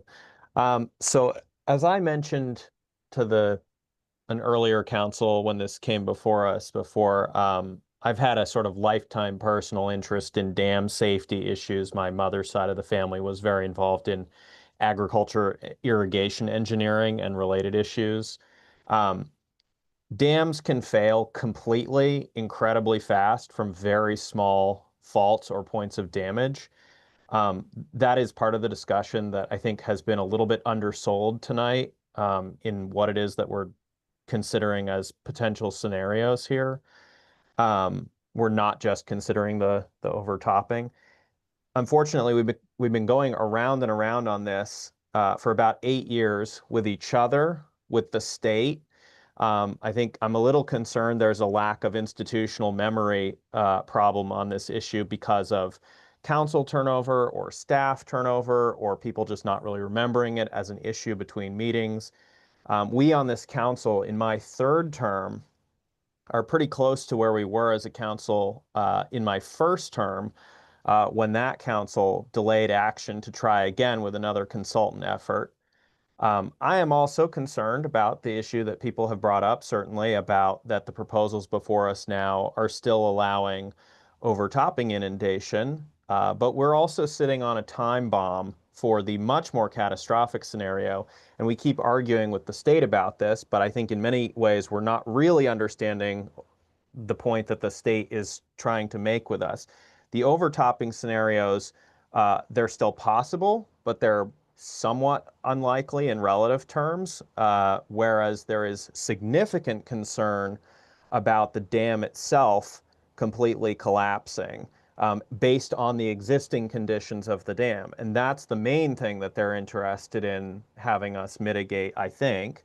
And, I think Councilor Farrell touched on this point, but like a couple of years ago, I traveled to Montpelier, Vermont, just after they had massive floods there. I think it was about 2+ feet of water, related to some significant rainstorms. And the amount of mud and debris strewn across the landscape and just thick inches and inches of mud, it's kind of unimaginable even after all the water had gone down. And it caused about $100 million in damage, and would probably be a lot more on a similar thing here.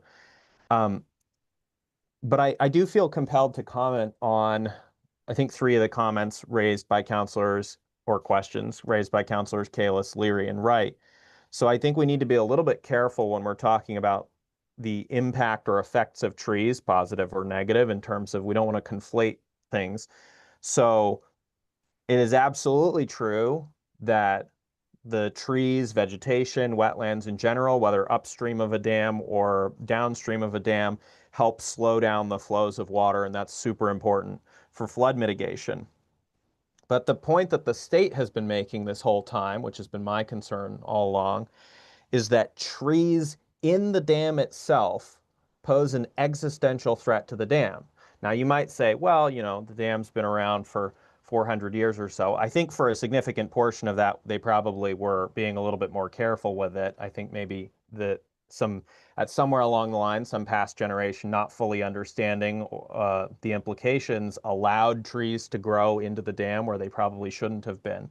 The issue, and this is why the state is taking such a hard line on this, as I understand it from reading all of the materials over the years on this, is that if there is a significant storm, windburst event, something like that, that physically rips out a tree, that is an automatic breach of the dam, right? It takes out the whole tree down to the roots, which, by the way, if you walk around someplace like Cold Spring Park or the aqueduct areas around there, you keep seeing that happening. These giant trees come crashing down, they rip up with all the roots and everything. That is now a massive hole in the dam that is almost guaranteed to be a catastrophic breach at that point. That is a completely different discussion than whether or not trees slow down rainwater, essentially, or stream water or whatever. Similarly, if one of these big trees dies in place, but it doesn't collapse on the spot, it creates a void space in the dam, and something might even look like the dam is structurally sound when in fact there's a significant hole where there used to be roots. So that's not, I'm not raising any questions here other than that I do share the concern about making sure we are dealing with the overtopping scenario. But the dam breach, dam failure scenario is a significant one. It is real as a concern. And I think that some of the points we need to be very clear about what it is that we're talking about here and why there's discussion about removing some of these trees. It's not my favorite solution either, but I think they're not pulling this out of nowhere as a concern. Thank you.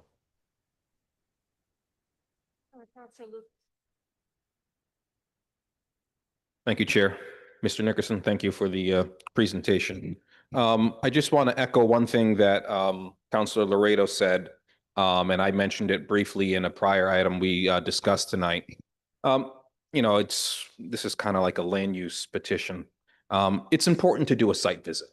I know I've done site visits for this dam since I've been on the council.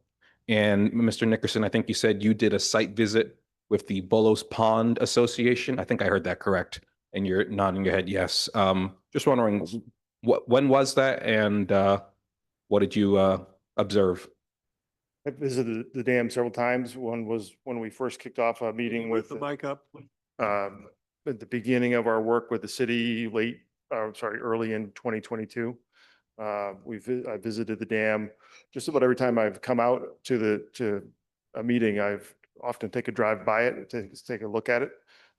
We've done some work where we've taken more photos. We did some sampling on the downstream slope back in 2023 timeframe. So okay. Have you ever visited the dam or Bolos Pond during a rainstorm? It has not been raining when I've been there, no. Okay, so, all right. Well, I have. And I think you said in one of your opening statements is that the spillway is undersized. Is that correct? That is correct. It cannot pass the 100-year design flood. It cannot pass. Which Okay. is what the state requires. All right. It was a nor'easter. It was not a 100-year storm. When I was in Laundry Brook Forest, I'm comparing apples to oranges now. I do understand that, but I don't see how that spillway is undersized. That's just my personal opinion. Let's see. I know you came on board in 2022 and there was a prior plan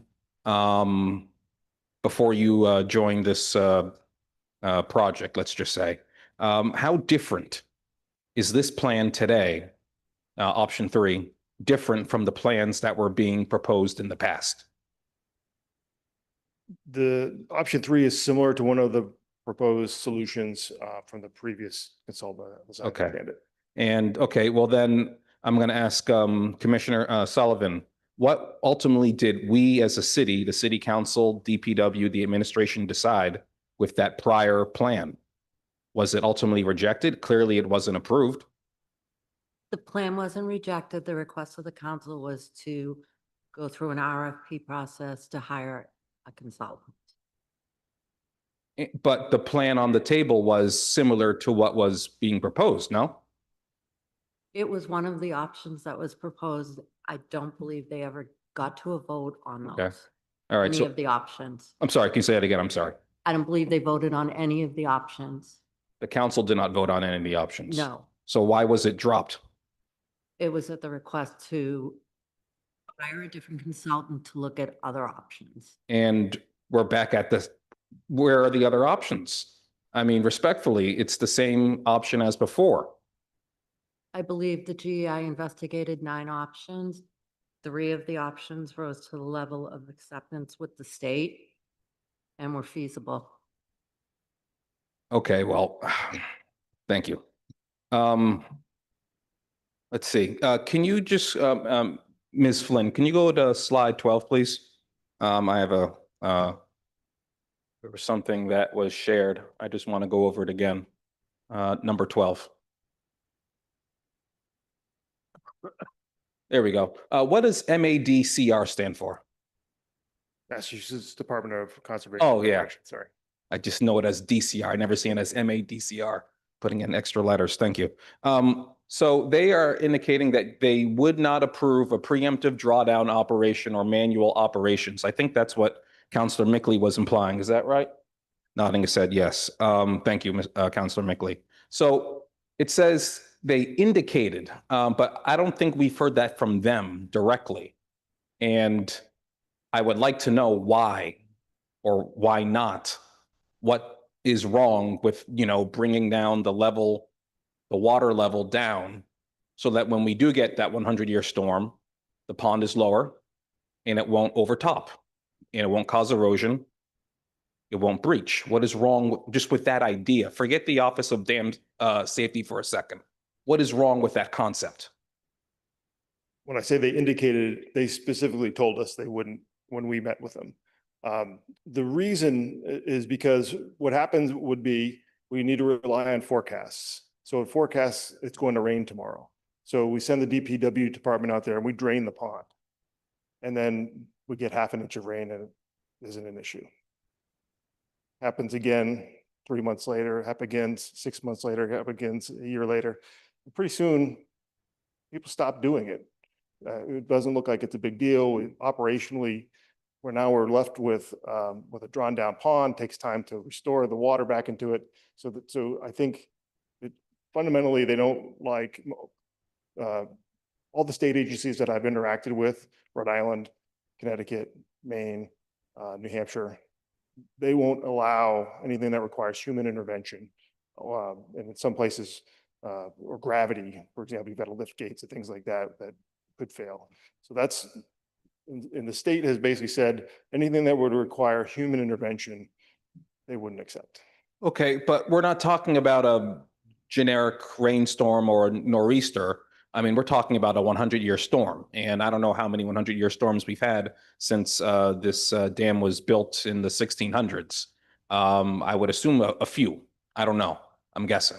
But it wouldn't be for your average or heavy rainstorm. It would be for a 100-year storm. I would presume our forecasters in that particular industry would know when we are going to get one of those 100-year storms. And that is when it would be activated to draw down the water. It wouldn't just be, next weekend we're getting heavy rain.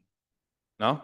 I don't think we're that accurate. I mean, I think the city of Leominster is a great example. They had no idea they were going to get 15 inches of rain last summer, and that's what happened. Well, I mean, tearing down 199 trees and completely, starting over on Dexter Road and Bullows Pond, I don't think, as of right now, I am not convinced. I also am, we brought this up before in working group meetings, and that is Hull Street. That is where the flooding is going to begin. What does this option 3 do for that grate at Hull Street? Could I answer that Oh. one? So we do have personnel there every heavy rainstorm with a front end loader, I believe, to remove any debris. Yeah. To ensure that that grate stays clear. Okay, so. There won't oh, be flooding. Sorry, thank you. I know I did see a person, I don't know who it was, I didn't get their name, but I did see someone there with a rake working at that grate. But isn't that human intervention? It is, and that would be outside of the Office of Dam Safety's jurisdiction. All right, okay, I'm all set.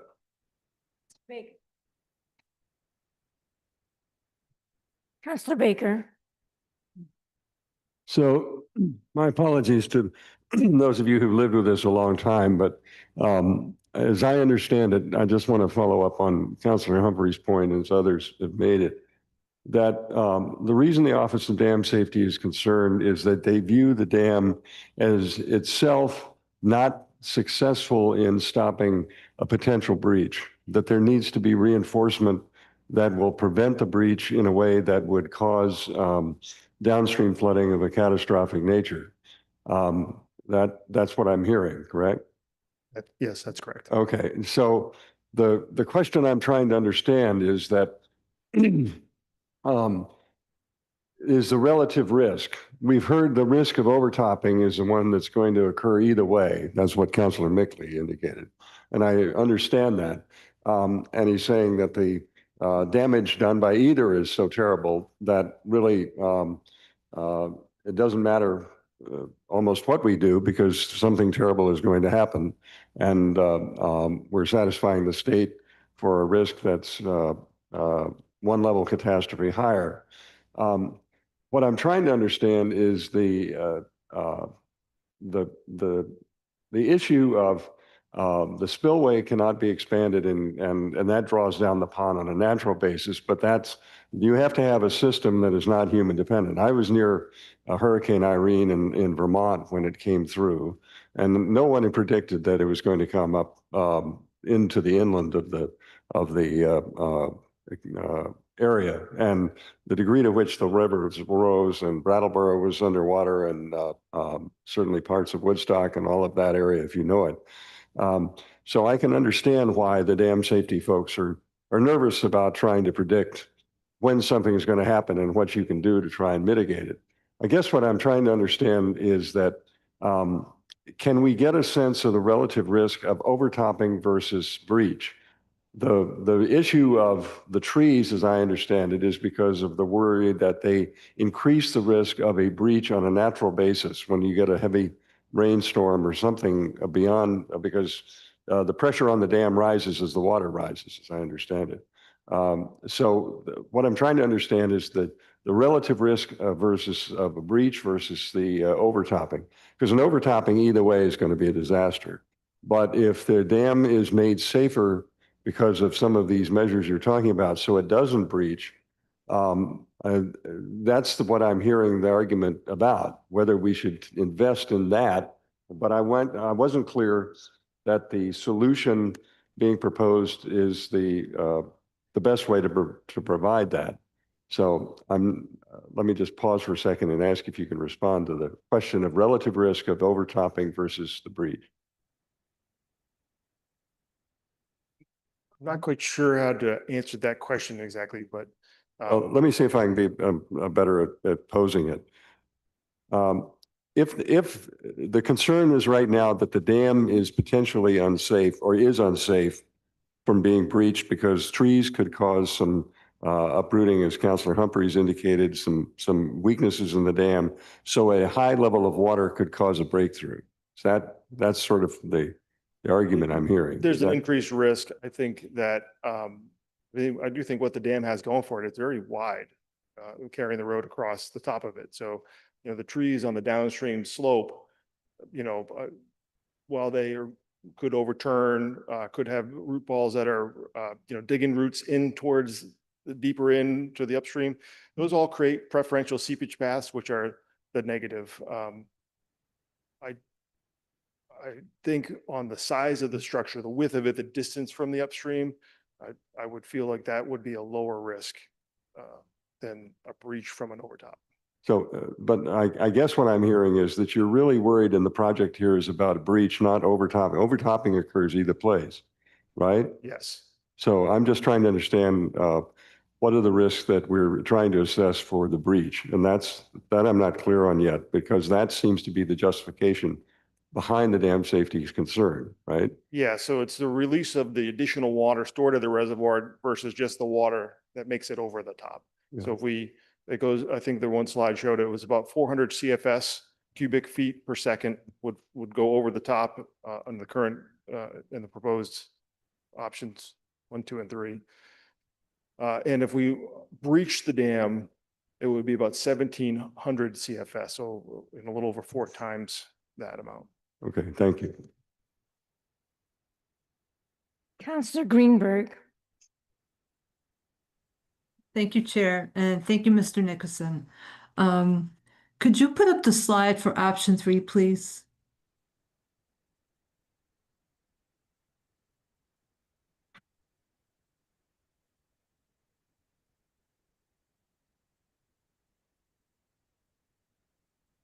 Okay, so that articulated concrete, will trees be allowed to grow on top of that? And if not, how will they be prevented from growing on top of that?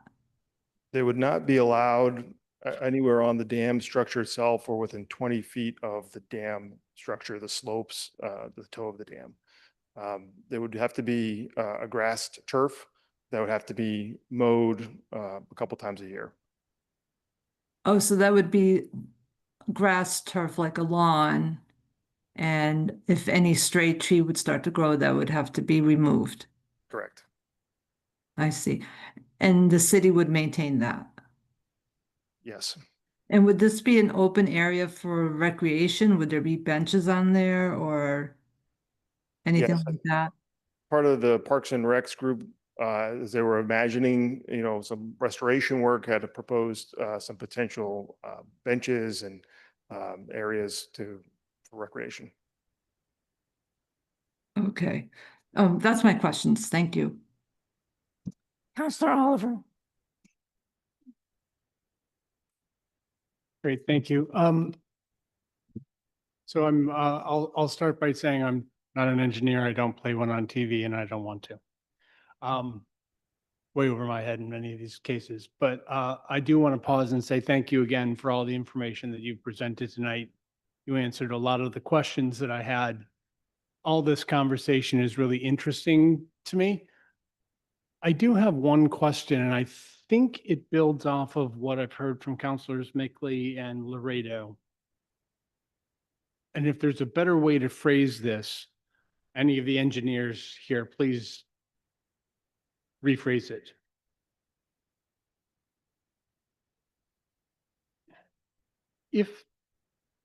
I'm just going to put it out there. If there were no Office of Dam Safety, and you knew that you had identified the same challenge that they did with this dam,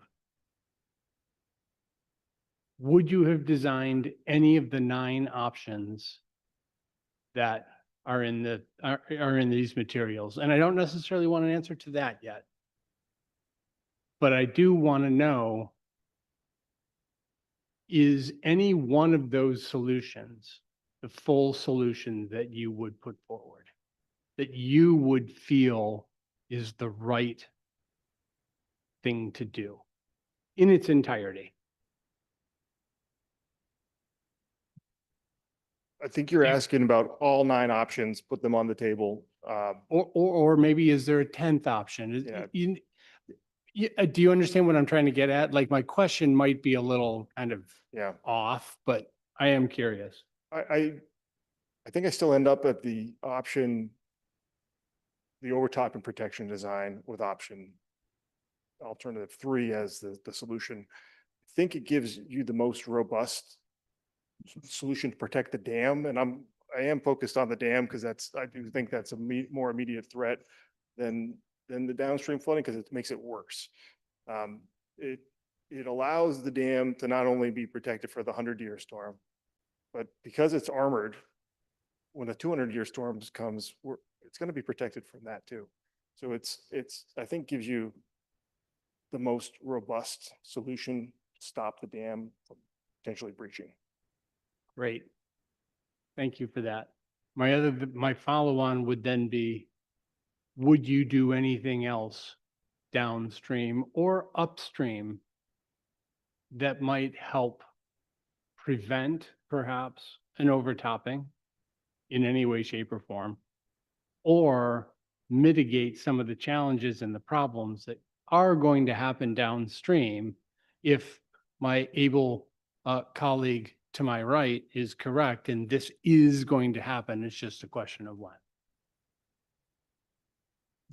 I do think that's a much bigger picture question to look at. There may Yes. be ways, things that, ways we could slow water down from getting to Bellows Pond. Are there additional paved surfaces? We can unpave City Hall as an example, parking lot. Let's allow as much permeability of infiltration of water into the ground. It's difficult to do in a well-established and developed community. So those would be the sort of options. Are there retention ponds you can build up from the water before it gets to the pond? Those require a lot of land. On the downstream side, it's about getting the water into, channelized culverts and things like that.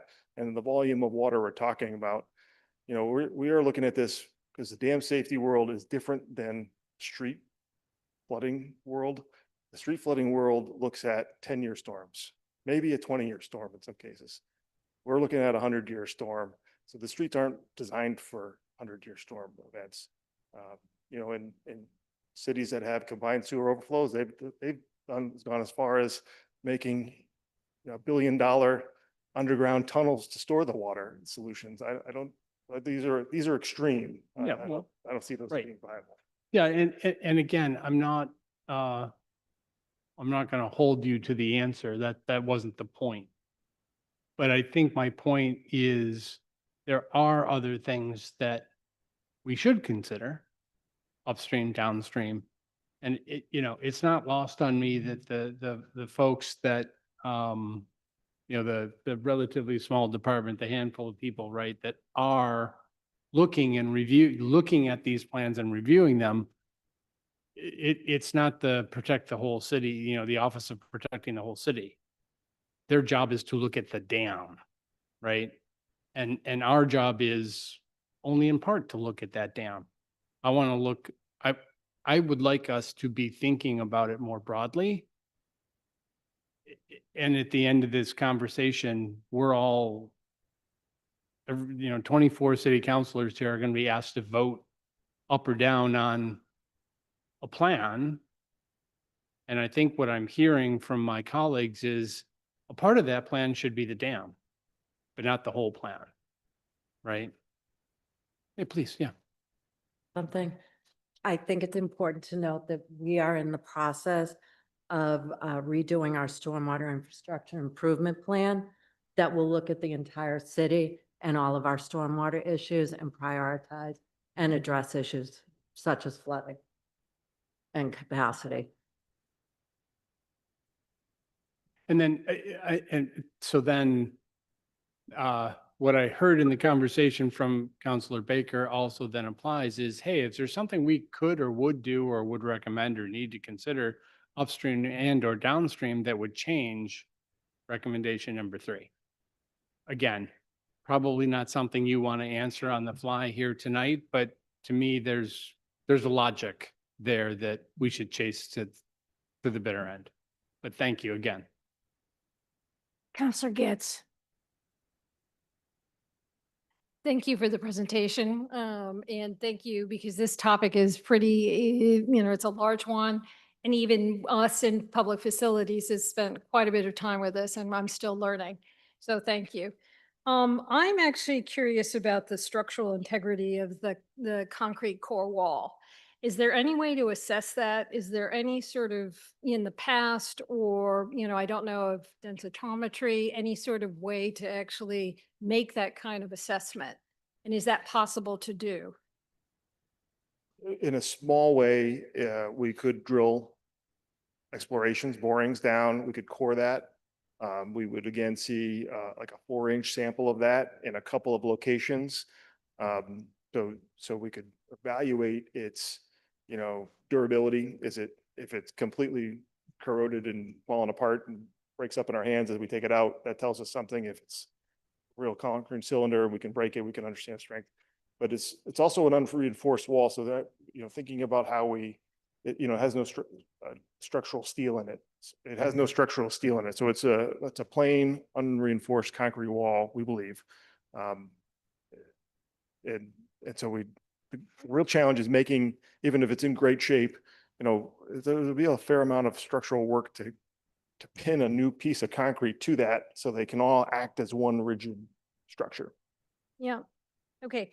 I actually believe that, that it's unacceptable to have any sort of overtopping, just even to plan for it. And I also think the inundation maps have told us enough, that should never happen. So I think that we need to really sort of think through solutions upstream, and, ways to draw down the Bolos Pond, just because I sort of see it as, if in fact, you can have, and you've spoken to it a bit this evening, channels or ways that are passive, that at a certain height, the water simply flows to a reservoir or an open space or something that's down, in the vicinity, that actually acts as a way to sort of mitigate the potential of overtopping, and I think as both as the council, but also as for us, it's really important to think this through with a wider lens. Just because I appreciate what the Office of Dam Safety is requiring of us, but I also feel as if they don't, dictate that what we need to do to resolve this issue. Because I feel like overtopping should never occur. And, the amount of rising water and the potential breach, we need to understand the structural integrity of that core wall, and we need to reinforce. Because I truly believe that, this dam has been there, and it needs to continue being here for hundreds of years. So I sort of see this as it's an engineering problem, but I think we need to spend the time, the energy, and I think we need to, consider the wider picture. Councilor Maliki. Thanks. I wasn't sure if I was on the list or not. Okay, so many questions piled up. First of all, I'd like to recommend that everyone here, besides a site visit to the Bolos Pond Dam, take a ride over to Arlington and walk on the Arlington Reservoir Dam, because you will understand the frustration that Councilor Leary expressed, and that I have felt, that the only answer from the director of ODS to the question of why is Arlington allowed to keep their trees after reinforcing their dam is that was approved by his predecessor. But take a look at Arlington and you'll see what it's like. Quickly, I was going to answer, Councilor Laredo was wondering about the timing of the meetings. The Bolos Pond kickoff site visit, which Mr. Nickerson and Lee Wooten attended, as well as others, was on March 11, 2022. We had a working group meeting that I think might have been kind of short on December 15, 2022. Then there was nothing in 2023. And then in March 27, 2024, we started having kind of a substantive meeting. And then the next meeting after that was October 9, 2024. And then November 20th. Oh, that's getting into public facilities. Okay. Also, to clarify, one thing Councilor Humphrey was asking, he seemed to be under the impression that there was a risk of the dam just failing for reasons other than overtopping. And we've been assured repeatedly by the consultants and the city that the dam itself is structurally sound. It's that the overtopping risk that would lead to a breach that would be a cause of failure. I had, let's see, also the point about there was mention there of we're not allowed to do or not allowed by ODS to count manual interventions as a measure, but those of us who would like to see better weir technology and measures to improve either advanced drawdown or greater passage of water, through the spillway, we're urging that automated measures be considered. And when Councilor Getz asked about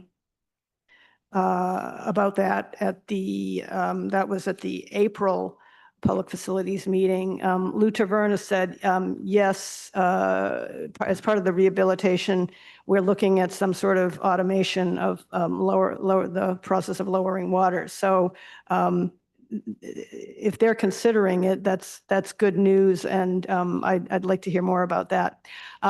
So I had some questions for Mr. Nickerson.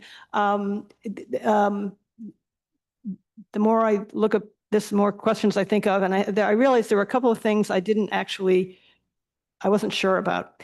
On your inundation maps, whether it's breach or overtopping, I'm assuming that the water level, projected water levels and so forth in the inundation maps, that includes the rainfall that's falling downstream of the dam. It's not just the water that's coming from the dam? It is just. Thank you. I'll get used to this at some point. It is just the inundation from the dam water itself. It does not include rainfall water. So it doesn't include the effect of it's going to be raining downstream from the dam too? That is correct. So whatever water levels you're projecting from the effect of 8.8 inches in 24 hours from overtopping or breach, you'd have to add the effect of 8.8 inches falling in Newtonville itself. Yes. Okay. Do you have any idea what order of magnitude that would change the heights? I don't. Okay. All right. Another question I had, and I guess I'll preface this by saying, I am very concerned, as others have said, about the overtopping scenario. And we did not actually know what the overtopping scenario would look like until our July 28th meeting, because all we had seen up till then was the breach map. And I guess I asked about it, and Councilor Mickley asked about it at the April meeting, and we thought we'd get it at the June meeting, but we didn't. And Councilor Mickley asked again, and then we got it at the July meeting.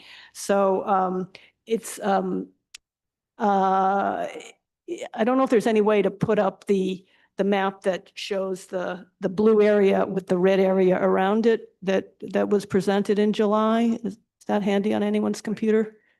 Don't have it in the slide. Okay. Because when you look to take an example at Newton North High School, so even the overtopping scenario for the 100-year storm seems to be encroaching into the building area. And then, of course, it gets worse with the breach scenario. But that's for an 8.8 inches of rain in 24 hours. And that's kind of the benchmark that ODS has for this type of dam, the 100-year storm, 8.8 inches in our area. But as was pointed out earlier tonight and by Mr. Yo at a previous meeting, Leominster got 15 inches of rain. Mr. Yo thought it was in 6 hours, whether it's 6 hours or 12 hours. Clearly a much bigger storm. And it seems like it would be useful from a planning perspective and to know how aggressively we want to take other measures besides the dam itself to reduce the effects of overtopping. It would be useful to know some other kind of mapping of other scenarios, whether it's 15 inches in 6 hours or, 4 inches in 2 hours or whatever, just to get an idea of how much worse things could be even than that. I also had some questions about heights. Following up on Councilor Danberg's question about the the bedrock. I was also curious about the bedrock because we've heard that it's kind of a problem that it's too high and we might hit it and have to tow in the sheet pile wall to it if we did that. Do we know, you mentioned the borings, but is there any record from whether it's 100 years ago when the excavation was done for the core wall, or is it possible to do through kind of like, ultrasound echograms or whatever to get a sense of how far bedrock is below the surface along that 200-foot length? I don't have any historical information I've come across that would indicate that. Obviously, there are things like test borings where we can physically go out and sample.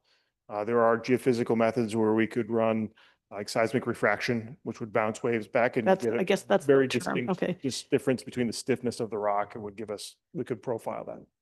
Okay. And do you have a sense of roughly how far it is under, say, the surface of Dexter Road? I believe it's in the order of 12 feet, plus or minus 5 feet. Below road surface. So does that put it above or below the water level of the pond? I believe it's the base of the pond. I think it extends, it's roughly just a little bit below the base elevation in the pond. So the base elevation of the pond being the bottom of the pond. Okay, so the bottom of the pond is above where you think the bedrock is. I believe it is, yeah. Okay, because I was wondering about that, because I was wondering if well, first of all, if the bedrock ended up being somewhat above the bottom of the pond, you'd never actually drain the whole pond, I guess. And I was wondering if back when the dam was built, if they maybe built it where they did because the bedrock was high, but I guess that's unknown at this point.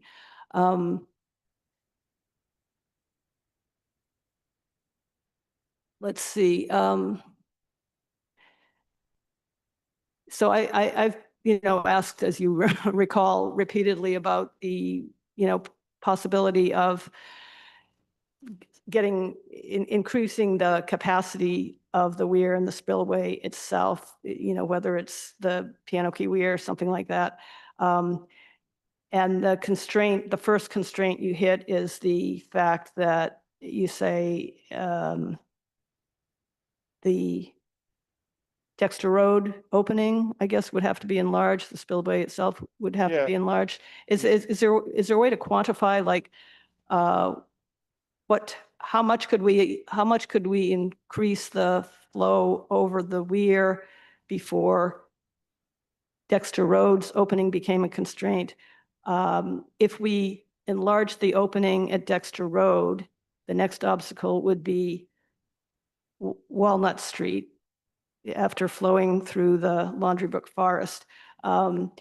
It seems to me that,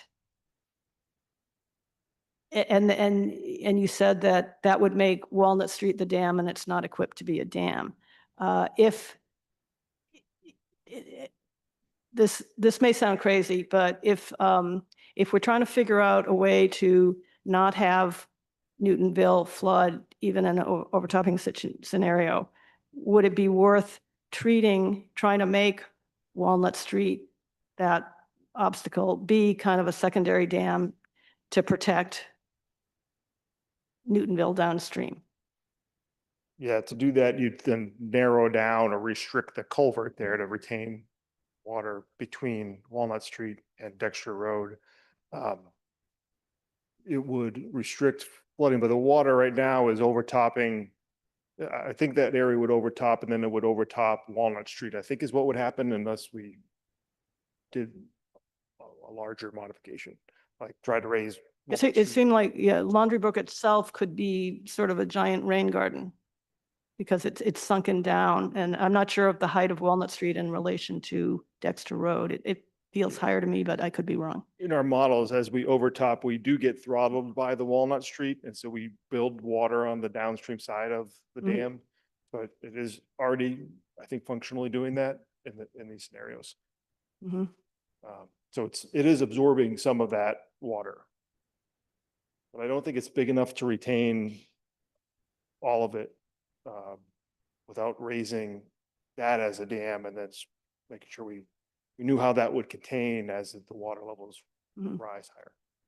Well, as others have said, I think it's really important to, it seems to me there's not one solution that's going to cure the flooding downstream, but it seems like we ought to be trying to combine as many measures as we can to minimize the effect of, whether it's 15 inches in half a day or whatever, as part of looking, as has been said, look at the big picture, not just the dam in isolation, because we're not going to get a lot of cracks at this. You all set? Yeah. Counselor Gentile. Thank you. I will be brief.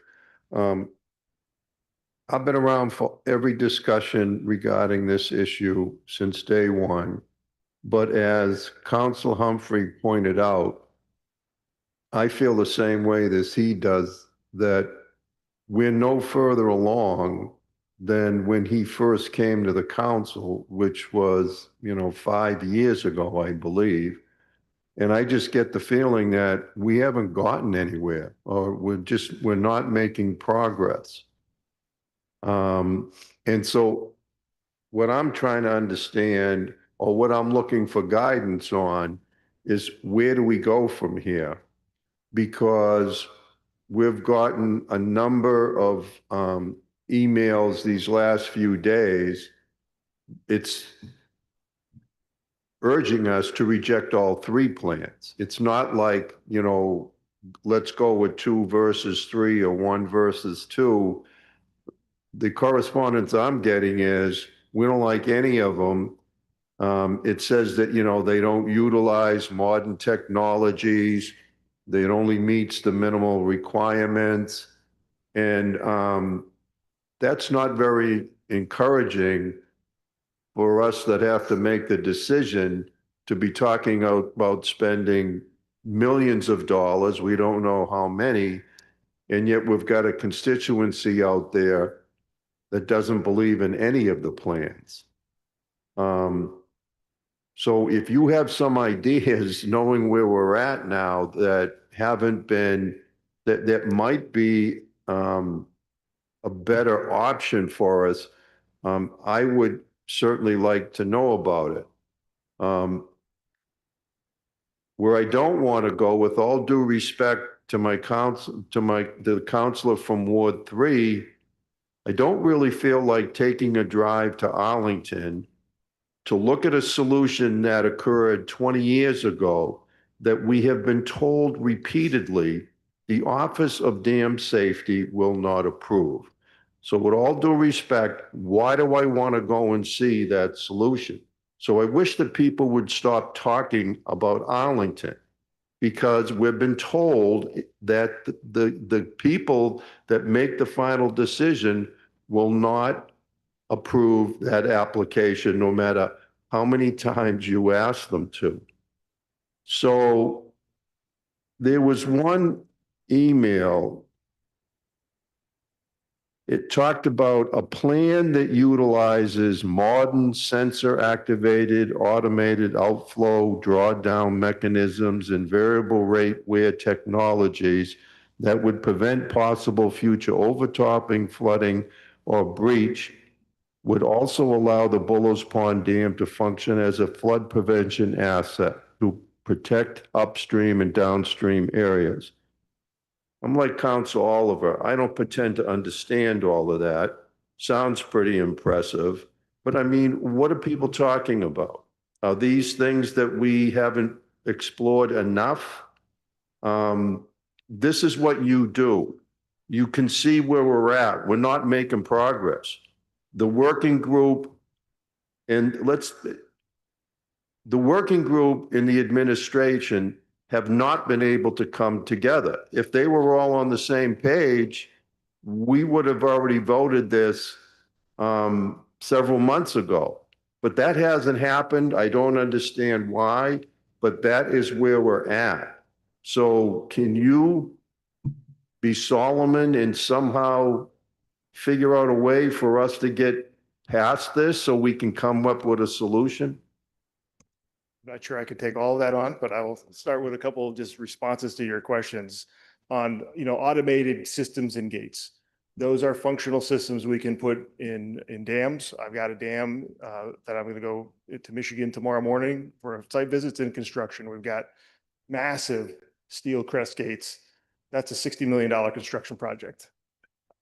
We need the opening behind the gate to allow the water to pass if we were to allow that to happen. Things like stepped weirs, which water could come at different levels and start to pour over. We explored those as alternatives when we looked at, can we use the low level outlet, modify the low level outlet? We'd need essentially like 60 feet or more of straight from the dam to the downstream side passage. So that would be essentially eliminating Dexter Road, putting massive culverts through it. Maybe we could do a series. It's a new bridge. It seems less practical than the overtopping solutions we've come to. They all still require removal of the trees on the downstream side of the dam. So I think we've explored a number of those options and don't see them as viable versus what we've proposed. Clearly, there's downstream flooding consequences. I understand the comments, the questions, looking at this as a whole. To move forward, you could consider breaking those into two different types of projects and approaches, right? Where we deal with the issue at the dam, don't let it get worse by breaching, and then take on, how do we improve conveyance downstream for water that does overtop? Instead of waiting for the perfect solution, we step through it, and oftentimes we do that in projects. We start with one part of the project, and then we keep building on that. So it sounds as though you still are a firm believer in the option number 3 that you have been recommending to us based on the topography and a whole bunch of other things that you strongly believe. It's not just like it's the better of 3 evils or something. You strongly believe that that is the way for us to go right now, and then possibly look into some of these other issues, downstream, whatever. I do, because I think it buys you, a fix for the more riskier potential, more damage. It allows you to design that where it's not just for the 100-year. It will exceed any other, not any other. I'd be a little careful with that. But most overtopping events we could look at. Is there an impact if it's a 200-year or a 500-year or a 1,000-year event? Will we do something a little different? And if the answer is no, or if there's a small cost increase, we might consider designing that into it. I think it builds the most robust system for the dam. And then it gives you, information for the next project downstream or the next project upstream to try to restrict flow into the dam or allow safe passage of water downstream of the dam. Okay, my last question then is, there's reference to a recommendation, I think by the working group, I think it was 4B or something like that, which then outlined 6 steps. Are you familiar with that? Have you had a chance to review that recommendation? I don't know if that's more recent. I'm not quite familiar with all the steps to that. All right, well, I think it was referenced by, and I hope other people saw it. It's not a figment of my imagination, but they recommended 4B or something that came out of maybe an alternative report or whatever. I think it would be helpful if you could take a look at that. I'll find it. That may be the modification of the low level outlet to act as a stepped weir, like I had mentioned we had looked at. All right, we'll get it. But I appreciate you being clear, at least with what you think, where we should go from here. I appreciate that. Councilor Kelly. I was just trying to indicate that Councilor Lobovitz has his hand up on the screen. Counselor Lobovitz. Thank you, Chair, and thank you, Mr. Nickerson, for a very helpful presentation. Can people hear me? We can hear you. Okay. I really only have one question, and that is for Mr. Nickerson. If we were to go forward with the recommendation, alternative 3, does that preclude any steps to mitigate the flooding either upstream or downstream? No, like I said, I think it doesn't do anything to mitigate what you could do upstream or downstream. You could always continue to make improvements to convey water downstream, or make improvements upstream to try to restrict, or limit the flow coming in or slow it down. So if we were to have a separate analysis, as Commissioner Sullivan said that was the intention, if we were to accelerate the one here and make it a priority, you are saying that, again, that as far as you know, that going with alternative 3 would not preclude any steps to ameliorate the downstream flooding. Correct. Thank you. Thank you for answering my question. So there are 2 more people that wanted to speak again. I want to ask a quick question. You know the geography. If you wanted to drain the pond or divert the water on the upstream side, do we have places to do that without causing flooding somewhere else? I am not familiar with any spots. It would be something that I think I'd have to look harder at to be able to answer that, but I don't know that I see that. On the downstream side, my eye is drawn to grass areas. So the high school fields, can we lower those and store water there in flood events? Those are the kinds of things as engineers we start to look at. And on the upstream, I mean, you said something about draining the pond, so I was just wondering where you put the water when you drain the pond. When you say, restricting water, slowing water for upstream, it's about slowing water down or getting into the pond. So can we create upstream detention bases within the watershed, or for a more pervious zones, water would seep into the ground as opposed to travel over paved surfaces, as an example. So, Councilor Mickley and Councilor Leary, do you both still want to speak? Madam Chair, if I may, just a second. I found what I was referring to, and I sent it to you and I sent it to the commissioner, and it talks about the Bullows Pond Association newsletter, item number 4, and then it goes on to list the 6 recommendations. So if you could maybe take a look at that, just thanks. So, Councilor Mickley. Thank you, Chair. I just want to clarify a statement that Councilor Humphrey made before that Councilor Malachy corrected, which I think Councilor Humphrey's statement was a mischaracterization of what we're solving for and what we're not solving for. And just want to verify that my understanding is correct. We're not saying the dam is shaky, the dam is unstable. The proposal you're putting forward is solving for one potential type of breach, which only occurs in an overtopping scenario. Is that correct? That's correct. I think Councilor Humphrey's comments, I agree with many of his comments about the negative side effects of the trees. We've seen them in smaller dam, like when the cross section is much smaller, they can do much more damage to the benefit of this particular dam. It's much wider because the roads build up on top of it.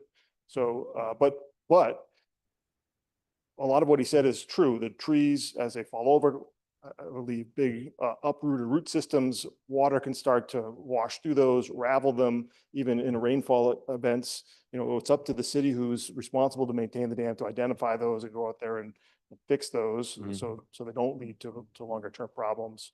And roots that get cut off and are left behind rot over time. So you're left with uncertainty of what's in the embankment, so I don't think we're at risk of a breach, a sudden breach at any moment here. Exactly. That's sort of the key point. I don't want people to walk away thinking that dam could breach any moment, even today when there's no rain.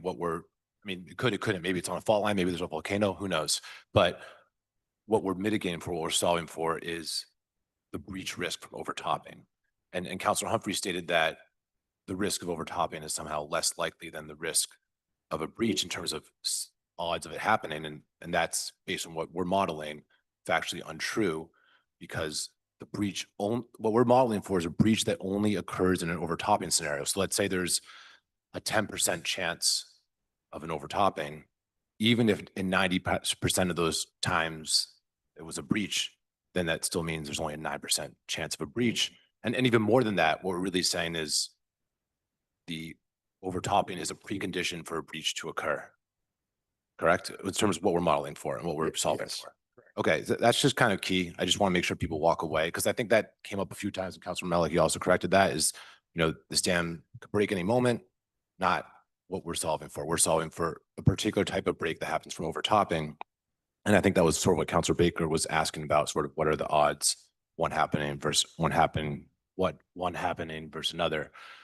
And then I just think your sort of breakdown of solving the dam before the overtopping scenario, to me, doesn't make complete sense, because then you're basically saying invest money, destroy, natural trees, an area, and then still be left with this scenario, which maybe it's not your business line to focus on flooding mitigation. Maybe it's your focus to focus on dams. Is that sort of the right way to think about your general expertise and work area? I would say it's both. We're charged with the dam safety issue, which we see as a bigger issue than the flooding issue. Not that I want to disregard that, say that, but that's the current condition of the system. And the only way to really stop that is to somehow stop water from coming into Belos Pond or retaining it all, which I don't know that I see practical solutions to do that. Yeah, and I guess, how would you describe just overtopping issue? The overtopping is going above Dexter Road. That's a ton of water. I would think it's catastrophic. Do you think that's a catastrophic scenario even without a breach? Yeah. Do you think it's a catastrophic scenario to have overtopping without a breach?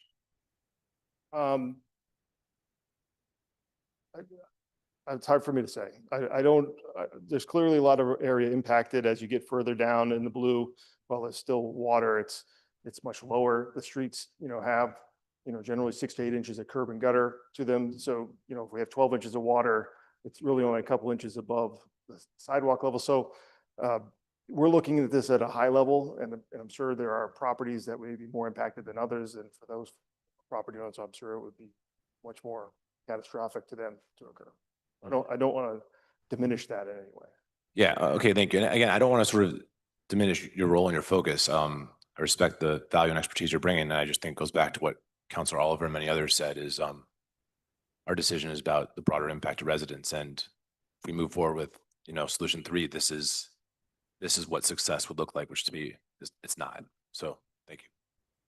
This is the list. Take a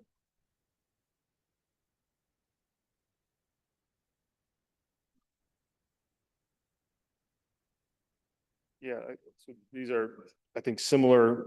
Many of the options we've talked through between adding additional weir length, using systems like automated gates to control things. I think we still get pinched by the restrictions of the site without substantially removing much of Dexter Road. Councilor Mary.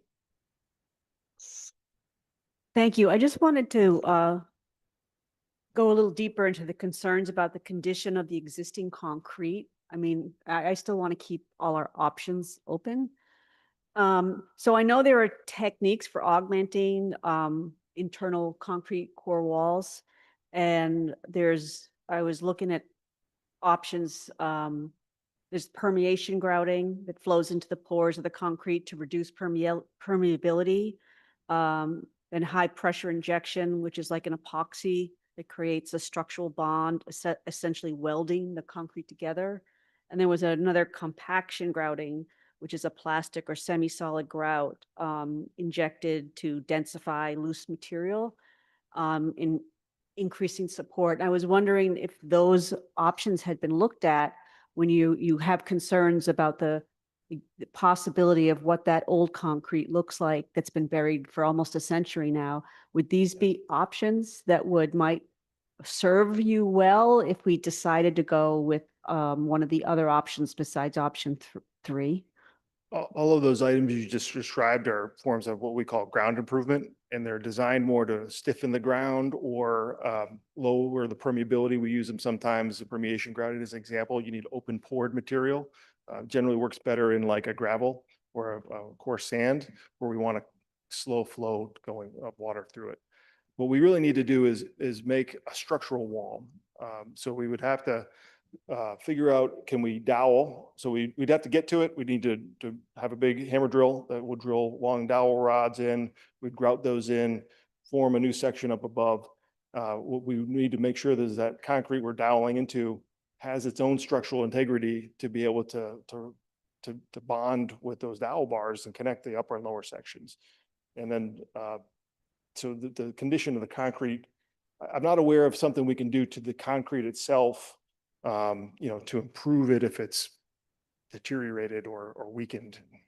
And there's no way to test that concrete wall ahead of the construction? It is possible to go and find it, drill down to it, take a core sample of it, extract that and do some lab testing on it. That is possible.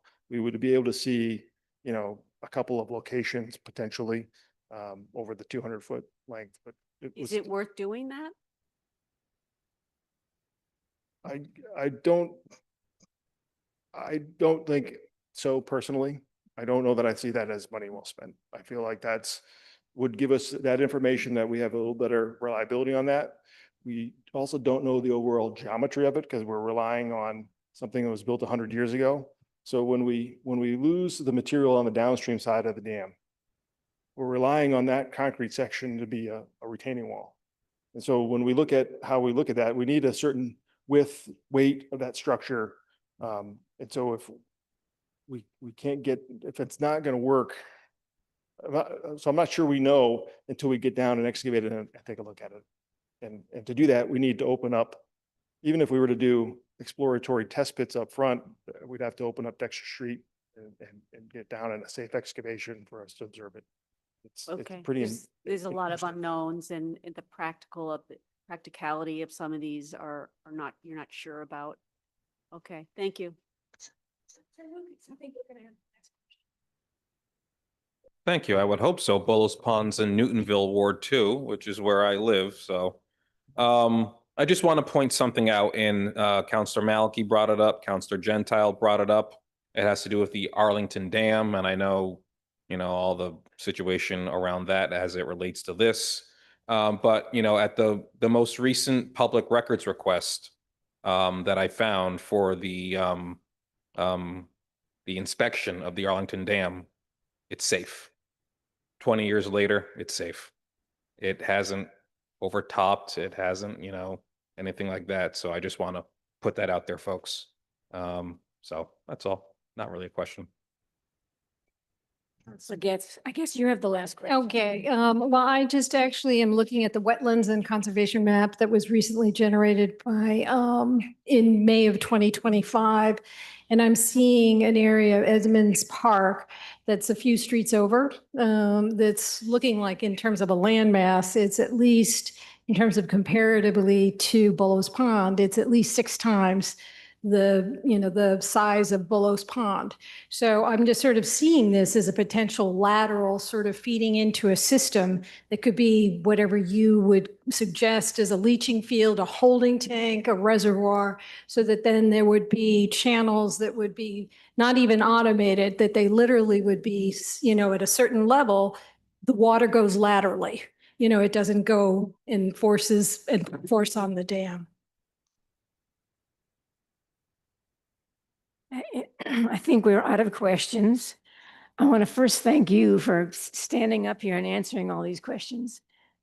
and thank the commissioner and your staff.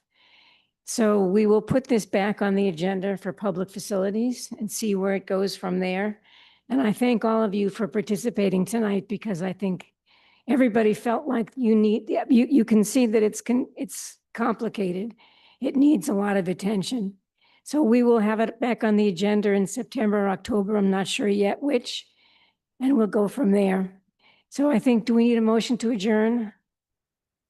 Counselor Kelly has moved adjournment. All those in favor say aye. Aye. Thanks very much.